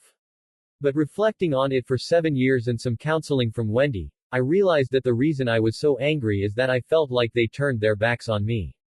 I should have been their main priority, but they choose the village over me, the shinobi system over me, their duties as leaders over being parents. I was bitter about it then and several centuries prior to that reunion. Naruto explained. Now? Erza asked. Now I don't know. I don't hate them. But I don't love them either. He honestly answered as he still wasn't sure where he stood with his biological parents. He no longer had his irrational hatred for them, but he wasn't gonna be calling them Mom and Dad anytime soon. The family stayed in a comfortable silence until Irene spoke up. I think it's time to head back to our guilds. We are still in the GMG, and these last 2 days will probably be the toughest. Irene gave Erza a fierce hug, while Anna did the same for Wendy. Be safe you two and good luck tomorrow, Irene said. I hope the best for your guild, Anna said. Arigato. Wendy and Erza said. The two then gave Naruto a firm, but loving hug as they shared a soft, but passionate kiss with him. I will see both of you real soon. Hi, my husband. Anna and Irene said. Oh Naruto, we will have a talk about how you trained Wendy in the Makai. Understand? Anna warned with a cold tone. Naruto shivered but nodded all the same. Anna and Irene then disappeared in a golden seal. Naruto sighed. He turned to his daughters with a small smile. Let's go get some sleep. It's been a long night and we need some sleep. Erza and Wendy nodded. Erza will ask about the voice another time. Today has been a long day and she just wants to sleep for now. The three walked to the guild lodging with small smiles on their faces as Naruto felt closer to both his daughters, and he hoped to continue the trend. Only 2 days remain until the promised time.